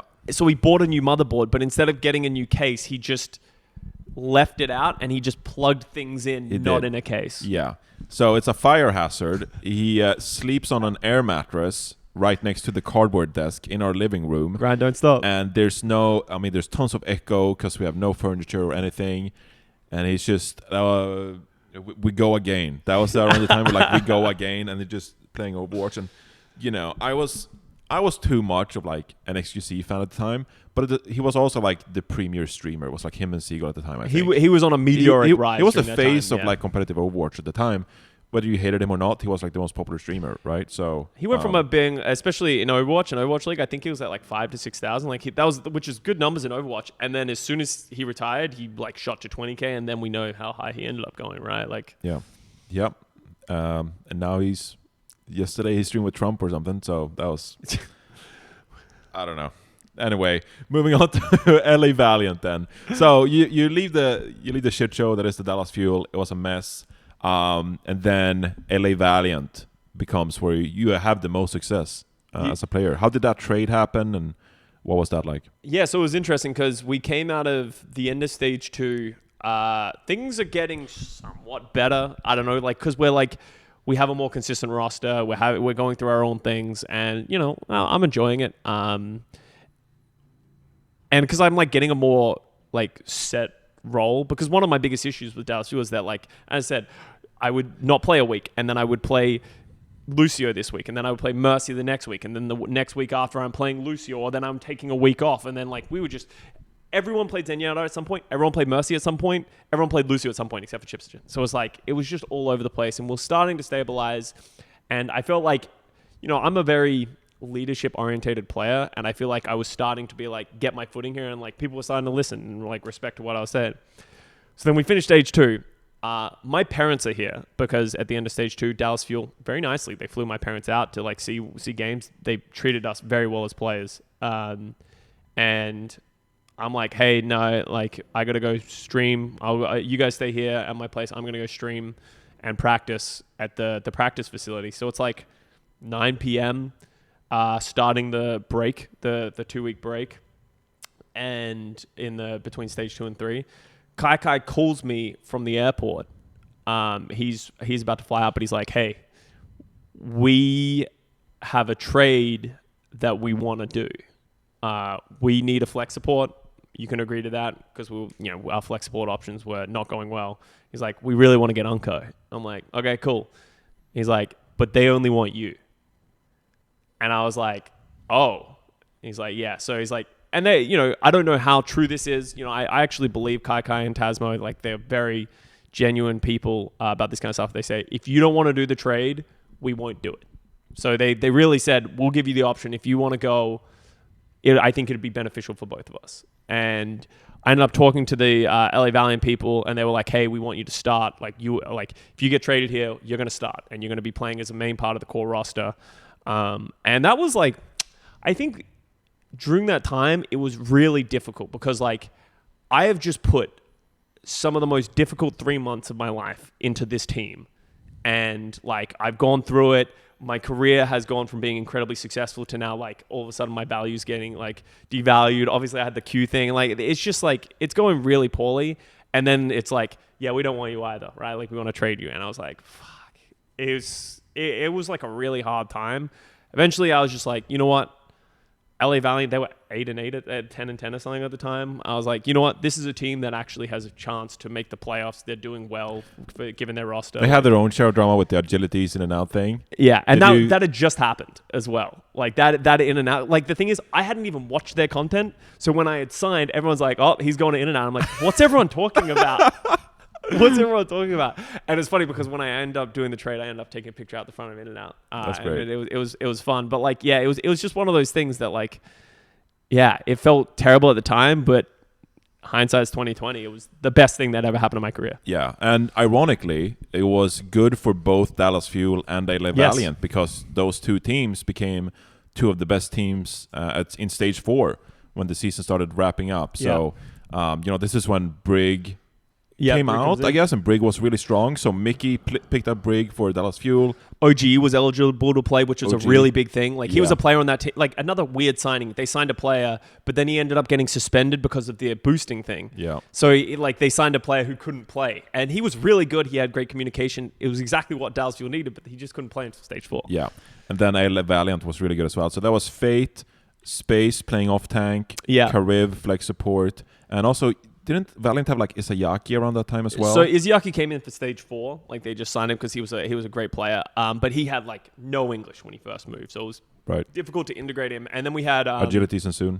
Agilities and Soon, which was really good. And then we had like KSF who came off the bench on sometimes. Numlocked waiting in the wings. No, well, like this was when The we B team. This is the B team era. Apply. And, dude, nothing will ever hurt us more than. Do you remember The Shanghai Dragons the match? Shanghai Dragons match? I know Where we're going to bring it up. that was a big thing for our team of like, hey, these guys, let's give them an opportunity to play. If we 3-0 the Shanghai Dragons for the 4th map, we'll put in the B team.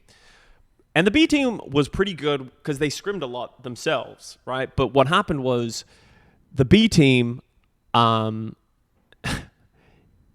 of them couldn't play because they didn't have like proper visas. So it ended up like Space and Kariv had to end up playing with them, and it went terribly. And like, they had no lost the practice. map to Shanghai Dragons. Gibraltar. Watch point Gibraltar. Got first held And we were so against Shanghai Dragons, who were winless at the time. terrible. And like, so we were really excited for them. Like, hey, you guys got this. You're going to go out there. You're going to win your map and like you guys can play on stage. And they lost. And I just remember sitting in the green room like, oh, this is real bad.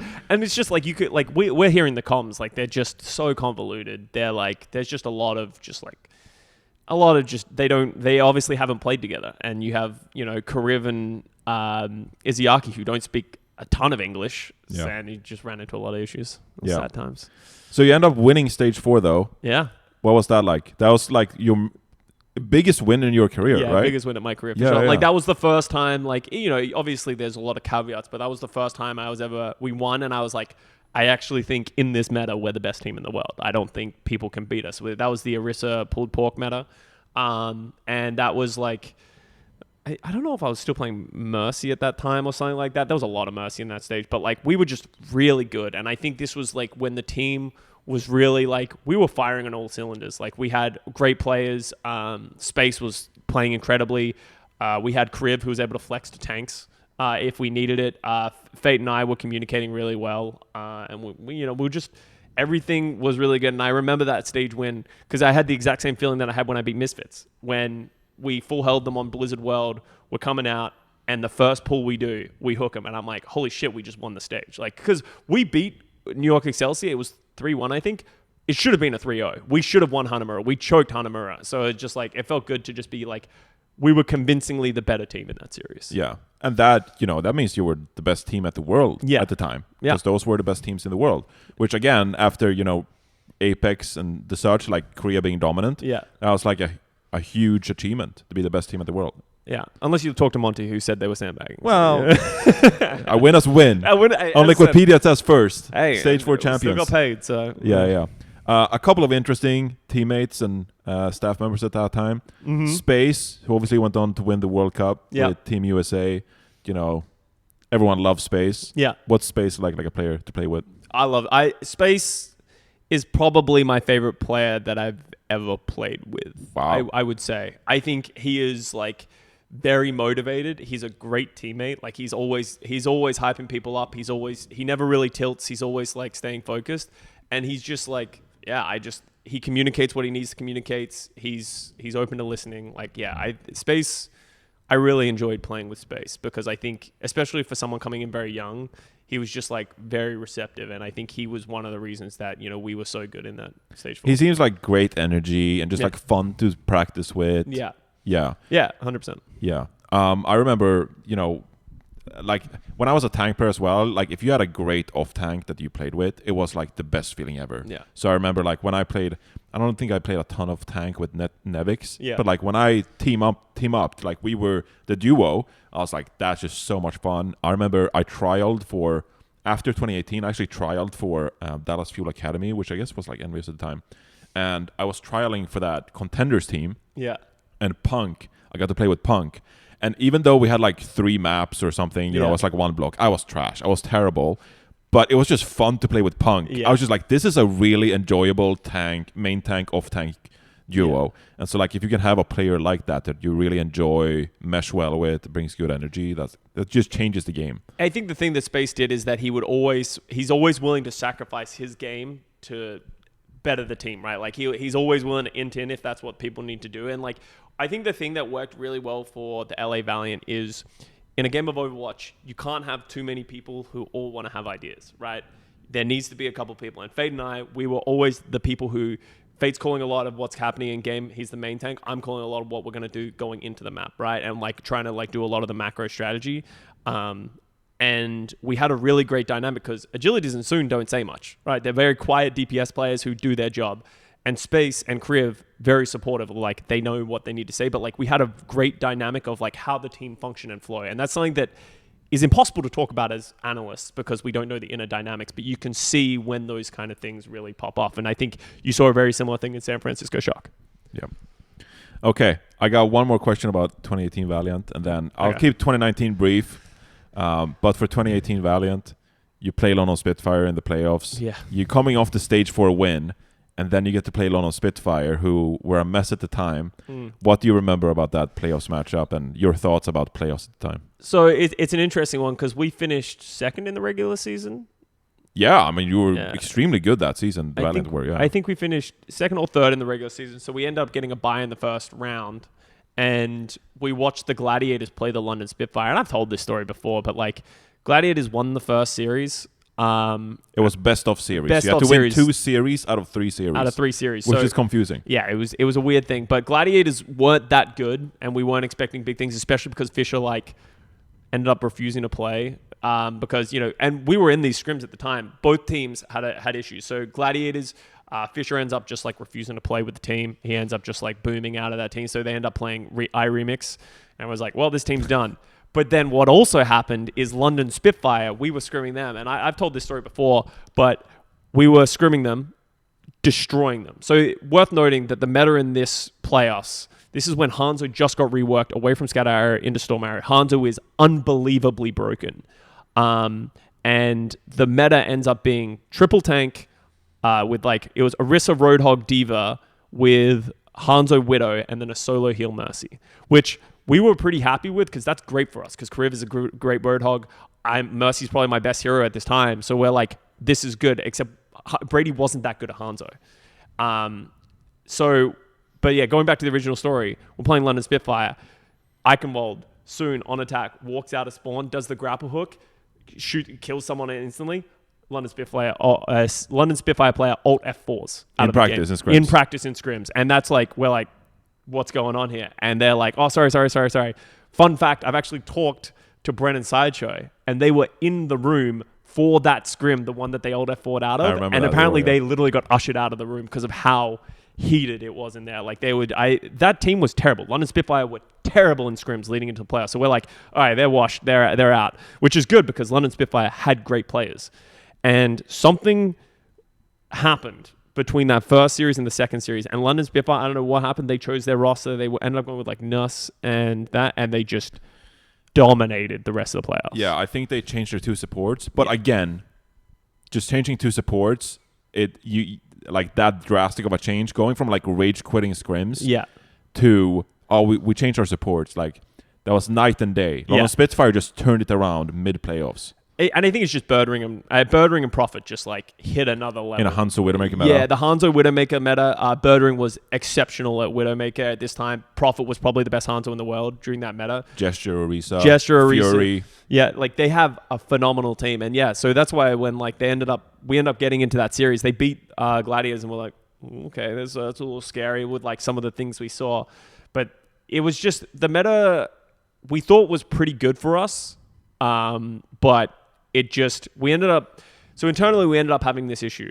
And this ended up being a big back and forth. And maybe I regret my decision now, maybe I don't. But the big discussion was Agilities. He was a good Hanzo. He wasn't a great Hanzo. We're going to the playoffs. Hanzo was his best hero. But KSF hasn't really played. So we're going to throw him in the final hour into the playoffs. is that a good idea? But I also really stood by this fact, which is probably naive, but I was like, agility's got us here. He should be the one to end it, right? And I had a lot of faith in agilities to like be better and like improve and that kind of stuff, but he just wasn't able to get to the level of profit. And maybe that was something that if we had KSF, things are different. Incredibly hard, Yeah. and especially at the time, like in that moment, to make that decision, because it's easy to look at now, just like, well, obviously you should. Yeah, maybe we should just play KSF. Yeah, Everything but would have been great. also you had just won stage 4 with agilities, and so yeah, that's very hard. That was one of the craziest playoff patches we've ever had, because like Hanzo That went too. from literally being a hero that was never picked to being like a must pick and Yeah. very instrumental in the game. Overwatch League had some balance issues at the Yeah. time. Patch notes and patch timing wasn't particularly great, Yeah. and so I mean that leads us to 2019 as well, which I don't have a lot planned for 2019. I basically just have like the Kooky incident, if you want to cover that, Yeah. getting benched, but that was like the big thing from 2019, right? Yeah, these are kind of like the skeletons in the closet that I haven't touched, and I'm probably still not going to touch. You know, No. Fate's still playing and all that kind of stuff. You know, Moon's still coaching, so it's like I think ultimately it was just a fundamental disagreement with how to play the game, and it became one of the big things that I think shifted. Is we went from having in 2018 I think we were definitely more of a Western team where like we had translators, we were working together, Fate and Kariv, and you know there was a collaboration, but we were ultimately a Western team. Between 2018 and 2019, Goomba leaves the team. I think Goomba was instrumental in the stage 4 win. We know he's a great coach. You know, definitely an interesting guy, but he's a great coach and he understood the game very well. And then we go to 2019, we end up picking Dongsu as a coach. So Moon is stepping more into the head coach role. He's brought over Dongsu, someone he has experience with.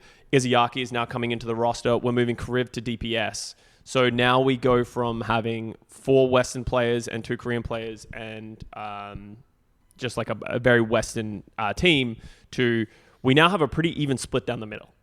And if you've looked at the history of the Overwatch League and teams that have a pretty distinct split down the middle of Western and Korean, it causes a lot of friction. You really got to like stop that divide early on, and we just didn't. And I think, you know, I talked about this before. It was absolutely a cultural divide of like Fate and I, as I said, we worked very well in 2018.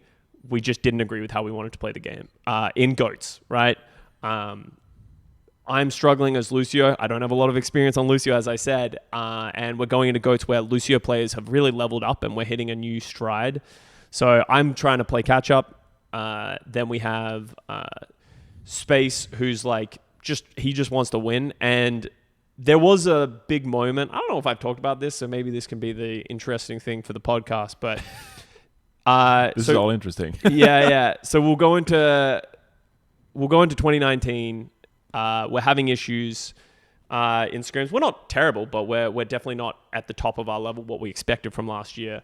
And eventually what happens is Packing's on the team and they go, okay, we're going to take you out a couple of scrims. We want you to watch what other Lucios are doing and just sort of like learn from them and that kind of stuff. We're going to sit you down with Packing so you guys can talk. And honestly, that was a great decision. Like, yeah, I improved a lot just watching other people play the game. And, you know, they're like, we're going to put Kooky in from main tank to Lucio. And I was like, okay, yeah, sweet, that's fine. And then, so we did like, I think a week of that. And then I come back and they're like, okay, we're going to split scrim time between you and Kooky so you can keep doing it. And I was Splitting Lucio time. splitting Lucio time. And, you know, I've been a big advocate since then. Splitting time between players is a bad decision. You should make a decision on a player. But this is still early, so I'm like, yeah, let's do it. And we're splitting time. I'm still improving. I like to think I'm improving at a rapid rate. I think my mechanics are good. The way I was playing wasn't good. But the other big thing outside of my own Lucio play is I didn't agree with how they wanted to play GOATS compared to that. And that's where the Moon clip comes of like Custer is too smart to play GOATS. You know, I think that's a very PR answer, but it was really just like we didn't have an agreement. Like I was a big believer of Zayas are the most important person. That's why Shock are so good. They're trying to take high grounds because they understand if they have the high ground, when they waterfall off, players can linger and players can hide. The divas can take the high grounds on the opposite spots. And they were like, well, we think that it should be more about the Reinhardt shield and like putting pressure on the Rein by doing damage. And I'm like, I think the Rein is a bait. And obviously that's hard because I'm arguing against Fate and Moon, we have communication issues just because we speak different languages. And there was just this back and forth. And eventually, I think that caused a lot of grading to the point that they're like, well, we don't agree with how Custer wants to play Goats. Plus, he's kind of struggling on Lucio. Let's just play Kuki. And I think the frustrating thing for me is that when we're splitting time, we ended up splitting time for a while. And I think that's the worst thing because it just gives me less practice and less time to improve. The win percentages of the scrims showed that I was a more successful Lucio player than Kuki, right? I don't know the numbers off my head, but it was significant. And I think Packing was advocating for me. Stoop was kind of an impartial third party, I think, at this point. And it just ended up being that they were like, okay, we're going to have Custer play Lucio on control. And that, in my... It sounds so stupid in hindsight. Yeah, it was just like, I was like, so Custer will play half the maps by playing control. So you'll play map 1 and map 5 if we get there. And I was like, I think this is a bad idea. I don't think this is good. I think we're splitting time. But they ended up like, I think it was just the wrong decision. Obviously, I'm biased. And yeah, we end up doing that, and we end up going 0-7 in the first stage. We had are some close 0-7. games. Yeah, I we remember are that 0-7. tweet. Yeah. And, it was really hard for me because coming in for map 1 and map 5 are the worst maps to come in for. The first map is usually when everyone's sort of getting their feet, and if their feet wet and sort of like putting the pressure. And coming in for map 5 is just brutal. And I have one of my like worst maps I've ever played was against New York Excelsior in that stage. I think I double Ajaxed, I Ajaxed once because Libero hit a bash on me because he was so good at that, and the other one I got early picked by Jonak, and it's just like it's one of the worst memories. And after that match, I essentially said, I was like, Moon, you're either going to play me or Kuki. If you want to full time send Kuki, that's on you, right? Like, I think this is a bad decision. I think you just need to pick one. But if you're going to pick one and you want it to be Kuki, that's fine. I'll take a step back because I think what we're doing right now isn't working. Yeah. And we ended up doing that. I think that was like match 4 or 5.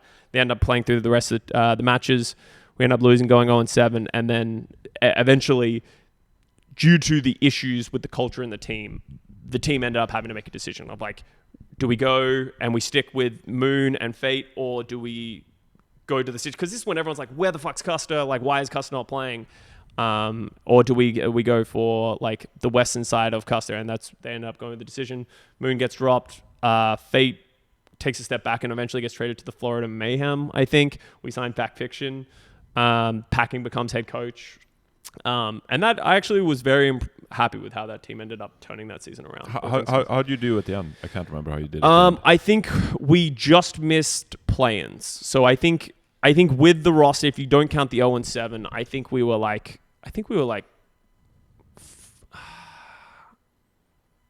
yeah, I can't even remember that. It would be like, I think we went net positive after that roster swaps. Yeah, because we had a pretty good stage. Then we had you're like mid-table after a yeah, terrible we were start. mid-table after the stage, and I think that is a great example of like that roster that we had with the Valiant wasn't better than the roster that we had in stage 1. I just think the team functioned better. Yeah. And I think that's a big... You had some structure. Yeah, and I think that's a big thing that we've seen. And that's why like I'm a pretty big advocate when I talk about teams like this, because like I've been through it, I've lived it. Like it's really problematic. And this is something that happens in a lot of teams where it feels like when you're on a team where everyone can speak the same language and everyone has similar cultures, like it's easier to air it out and solve problems. When you don't have that, it becomes very divisive very quickly. And it literally got to the point where we just weren't scrimming because players didn't want to play. Yeah. It created a big grading situation, which was hard. And, I think that was one of the big reasons I retired at the end of 2019. I was pretty sure after stage 1, like even with like, I'm coming back in, everything's happening. I think that was like the moment of, I was like, I've done this for a while now and I'm kind of done with it. And once you get that moment of like the passion wanes and you're like, I don't think I can do this anymore, you're on a downwards trajectory at that point. So I was happy with how I closed out 2019, all things considered, but I was already having meetings about moving towards broadcast. Yeah, I know this for a fact. Halfway through 2019, I was already like, I had talked to the people who were doing the talent. I was like, hey, I'm planning on retiring at the end of the year. Would you be interested in me coming in and joining the team? And they were receptive, and that's what happened. Yeah. Okay, so you retire end of 2019. Yeah. And you're going into broadcast talent. Were you excited to do Broadcast Talent work? Because you did Custom News Network at the time. Were Yeah. you just like, this is something I really want to do? Yeah, well, it's something that like I have always enjoyed doing content. Like that's one of the reasons that I was like so successful as a player is that like I was one of the few people that liked doing content and liked doing interviews and doing that stuff. I was definitely by no means. I think if you look at my success, I like. So many people know me and recognize me from that, but it wasn't because I was like the best player by any means or won a ton of championships, right? It's just because I was willing to put myself out there. So I always enjoyed doing it. So I thought being Broadcast Talent was awesome. I loved watching you guys like do the broadcast. I loved watching like the desk. I wanted to be a caster. It's just one of those things that it's just like, it felt natural to me. So I was really excited. And that's why we ended up like, we had that content house that ended up being a thing in 2020. Something 7? What was it called? Oh wait, oh yeah, that was like a thing. I can't remember. Yeah, I can't remember but it was like we were just doing like a house where we were gonna Jake, Sideshow, Bran. me, Jake, Sideshow, Bran. Sideshow was living nearby. Jaws, Wyatt, Kurt. So Yeah. a lot of all those guys are in Valorant now, and the idea was that like we would have a house where we could record a ton of content and bring people over and just do lots of fun stuff. Then COVID happened, so that house was an absolute disaster. But it was fun. The house itself, not the people. Not the house people. itself Yeah. was, Just like we're in Internet, COVID, the internet didn't work. AC. We didn't have hot water for like a few weeks. water was, we yeah. had an ant problem that Bren went to war with the ants. There was a lot of problems that ended up happening with that house. Outside of the people. I enjoyed it. It was a fun time. Yeah. So how did you enjoy being on the desk? Because 2020, this is pre-COVID. We're in downtown. Yeah. We have this huge green screen desk. It was very different from like Blizzard Arena. Yeah. So what were your like expectations going into broadcast, and like what was it like?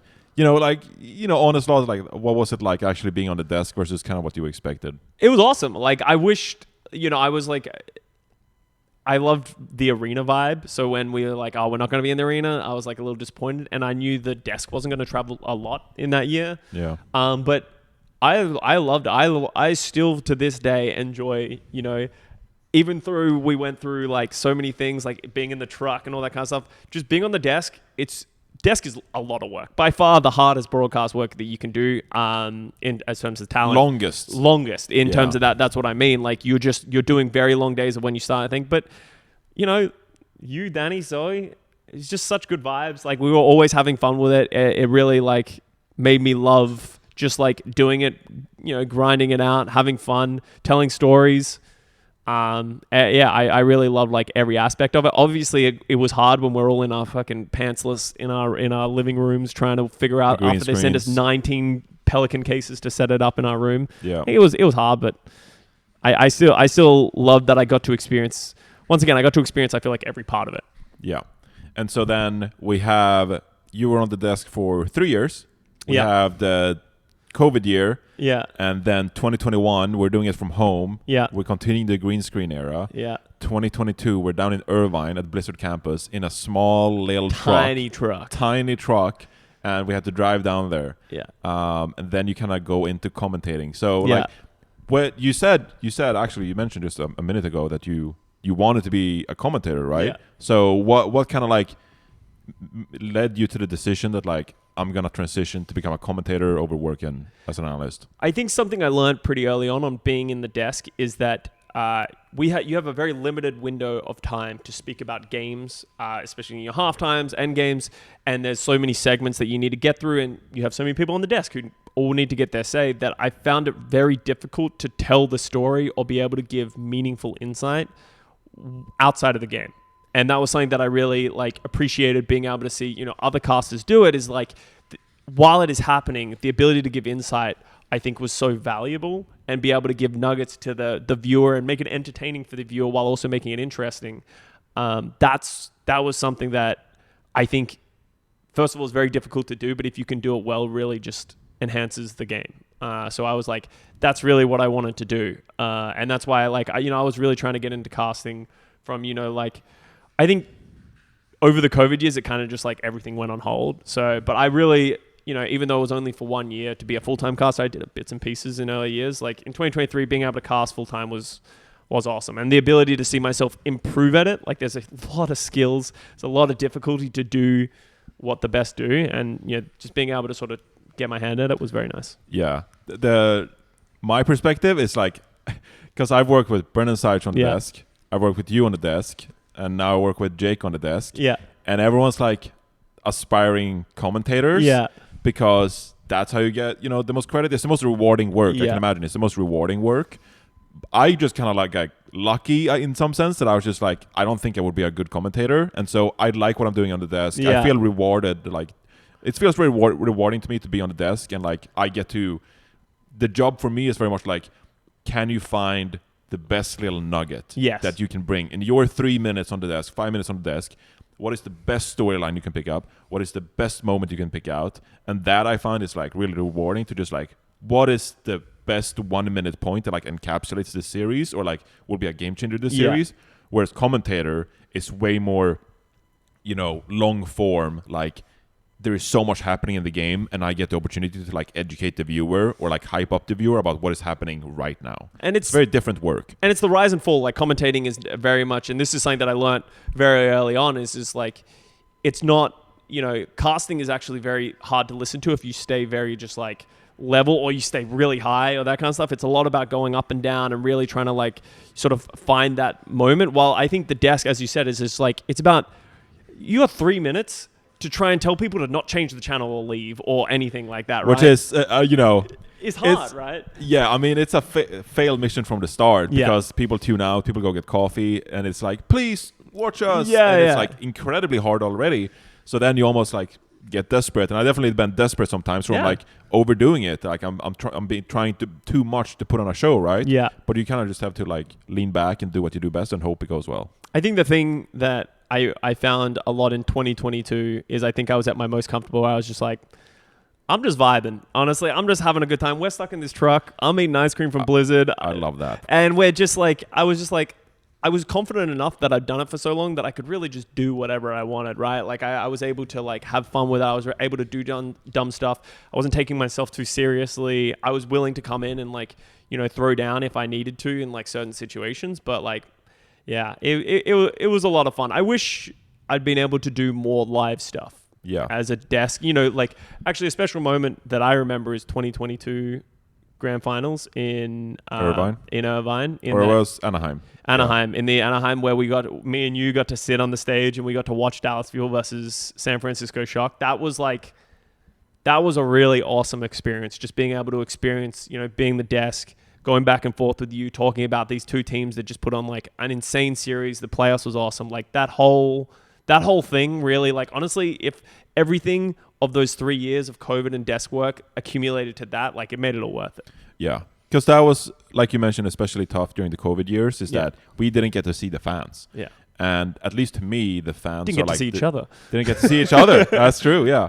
But the fans are like the driving force behind a lot of like positive energy and a lot of like what makes this work rewarding is that people are sitting at home and they're enjoying it and you're providing entertainment to some degree. And it's hard to sit on a desk for an entire Overwatch League season and just be like, am I fulfilling people? And like, is this entertaining to them? You don't know really, or are we just like a break between their entertainment, right? Which is the matches.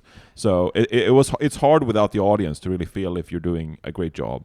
On top of that as well, it's hard without building relationships with the players. Like that too. That's like, a big thing in 2024. In 2020, 2021, 2022, like we're not seeing the players ever. Like one of the big things that happened in 2018, 2019, why I became friends with a lot of broadcasters, because you just pass each other. You just talk to each other. Like when you go out, sometimes you see each other and you get to build those personal relationships, and then you can understand players better. You can understand teams. You hear about what's happening with teams, and you can create better, more informed decisions about teams. I think that's something that like, I think a lot of Christopher and those kind of guys have been public about. They're like, they don't really know what they're talking about. It's like, how are we supposed to know? You guys don't talk to us. We don't talk to you. We're just kind of in the dark. The only thing we see is when you guys are playing. And I think that was heavily amplified in 2020 and 2021 because everyone's just so far away from each other. Yeah. It's actually something I've discussed with Christopher in private. I was just like, because I said from my perspective, I agree with that. I was just like, sometime around COVID, there was like a big divide where like the players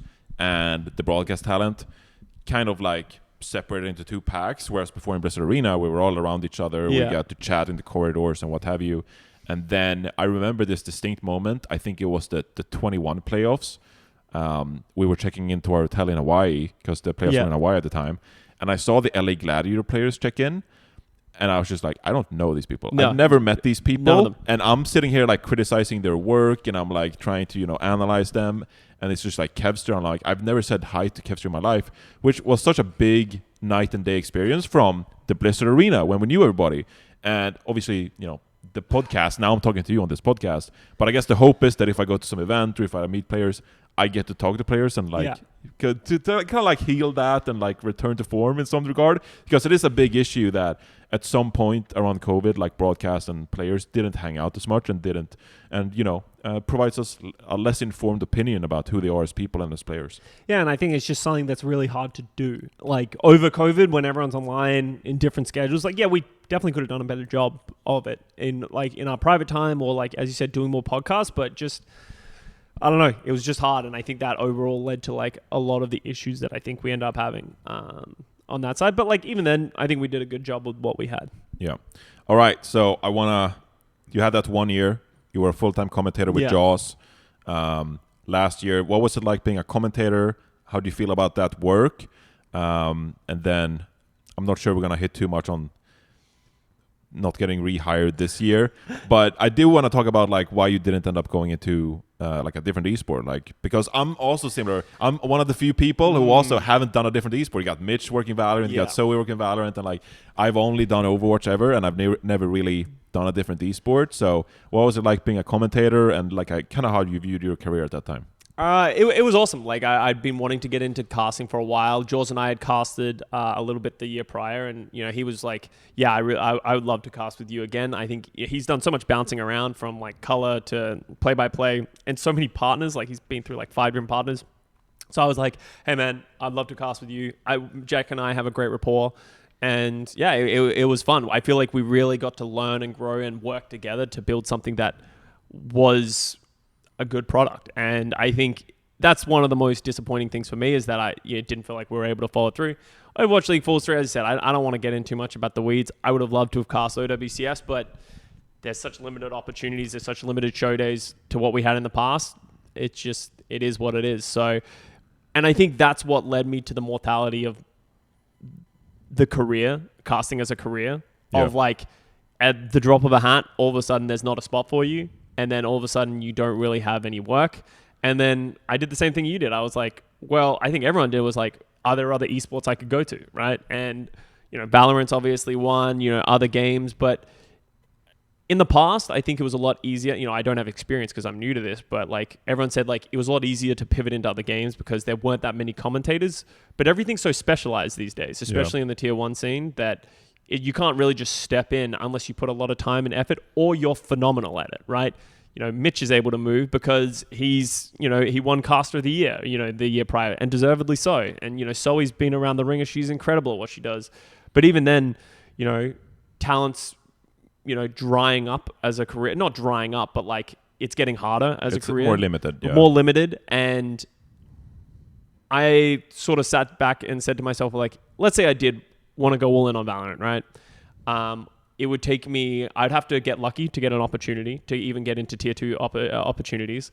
Then I would have to really work and commit a ton of time to improving, understanding, learning the game, building up my skills for it. Then on top of that, then a year until I can potentially even start doing VCT.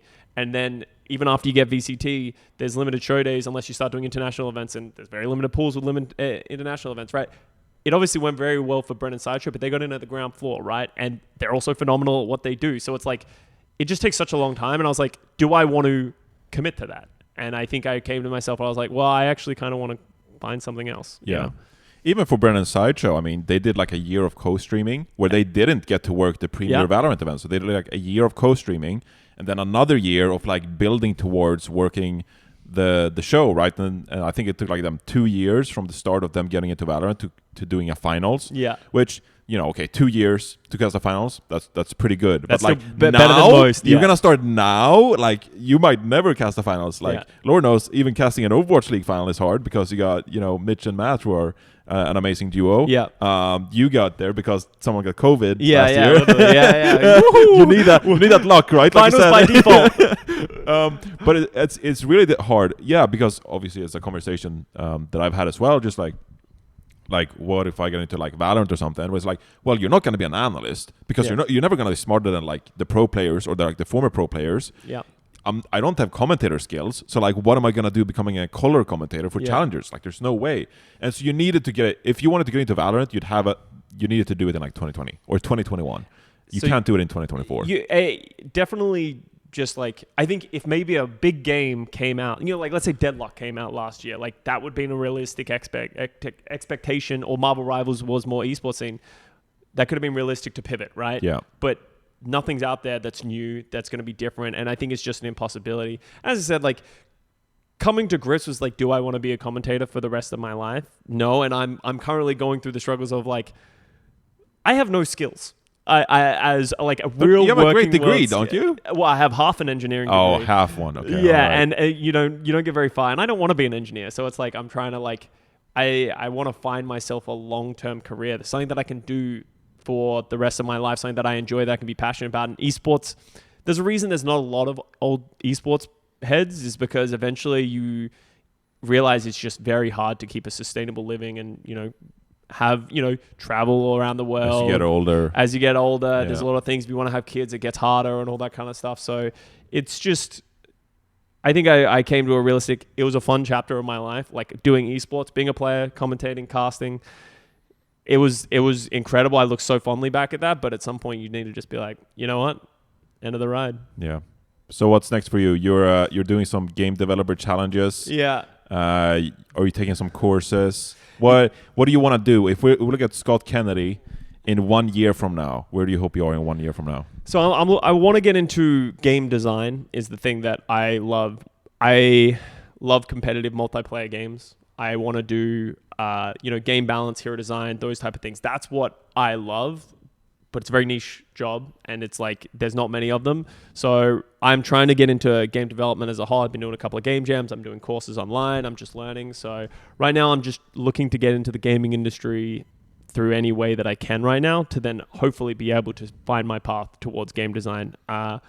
Terrible time to do it, but it's a terrible time to do a lot of things, unfortunately, right now in the world. So it's like I'm just sort of figuring it out. Right now I'm looking for, either game testing, QA jobs to just sort of get my foot in the door. Yeah. QA seems like a good pathway. I did some QA when I was like 20 years old. Yeah. It's like a test. It was pretty fun. And it's like an entryway, yeah. So, but yeah, I wish you the best of luck. Thank you. And this has been a great pleasure to do this first episode with you. No worries. My new podcast. So I had a lot of fun. Another fun old, 2 or 3 hour podcast. Oh my God. I'm going to have to edit this too. Good luck cutting. Yeah. This is my career. I'm a content creator. Woo. Yippee. But thank you so much. It was fun to recap your player and commentator history. No, thanks for doing it. It's always fun talking about the old days. Good old days. All right. Goodbye, cats. There you go. Just a quick thank you for listening to the Playing Games podcast. These podcasts take quite a bit of time with traveling, editing, interviewing, and so forth. And so, if you'd like to support me and my content, the best way to do so is via YouTube transactions or going to my Twitch at twitch.tv/reinforce, and maybe utilize your free Prime sub if you choose to. Also, if you're listening to podcast, downloading the episode is the best way to show advertisers in a way that people are interested. So if you want to support me, that is very much appreciated, and I hope you enjoyed the rest of the episode.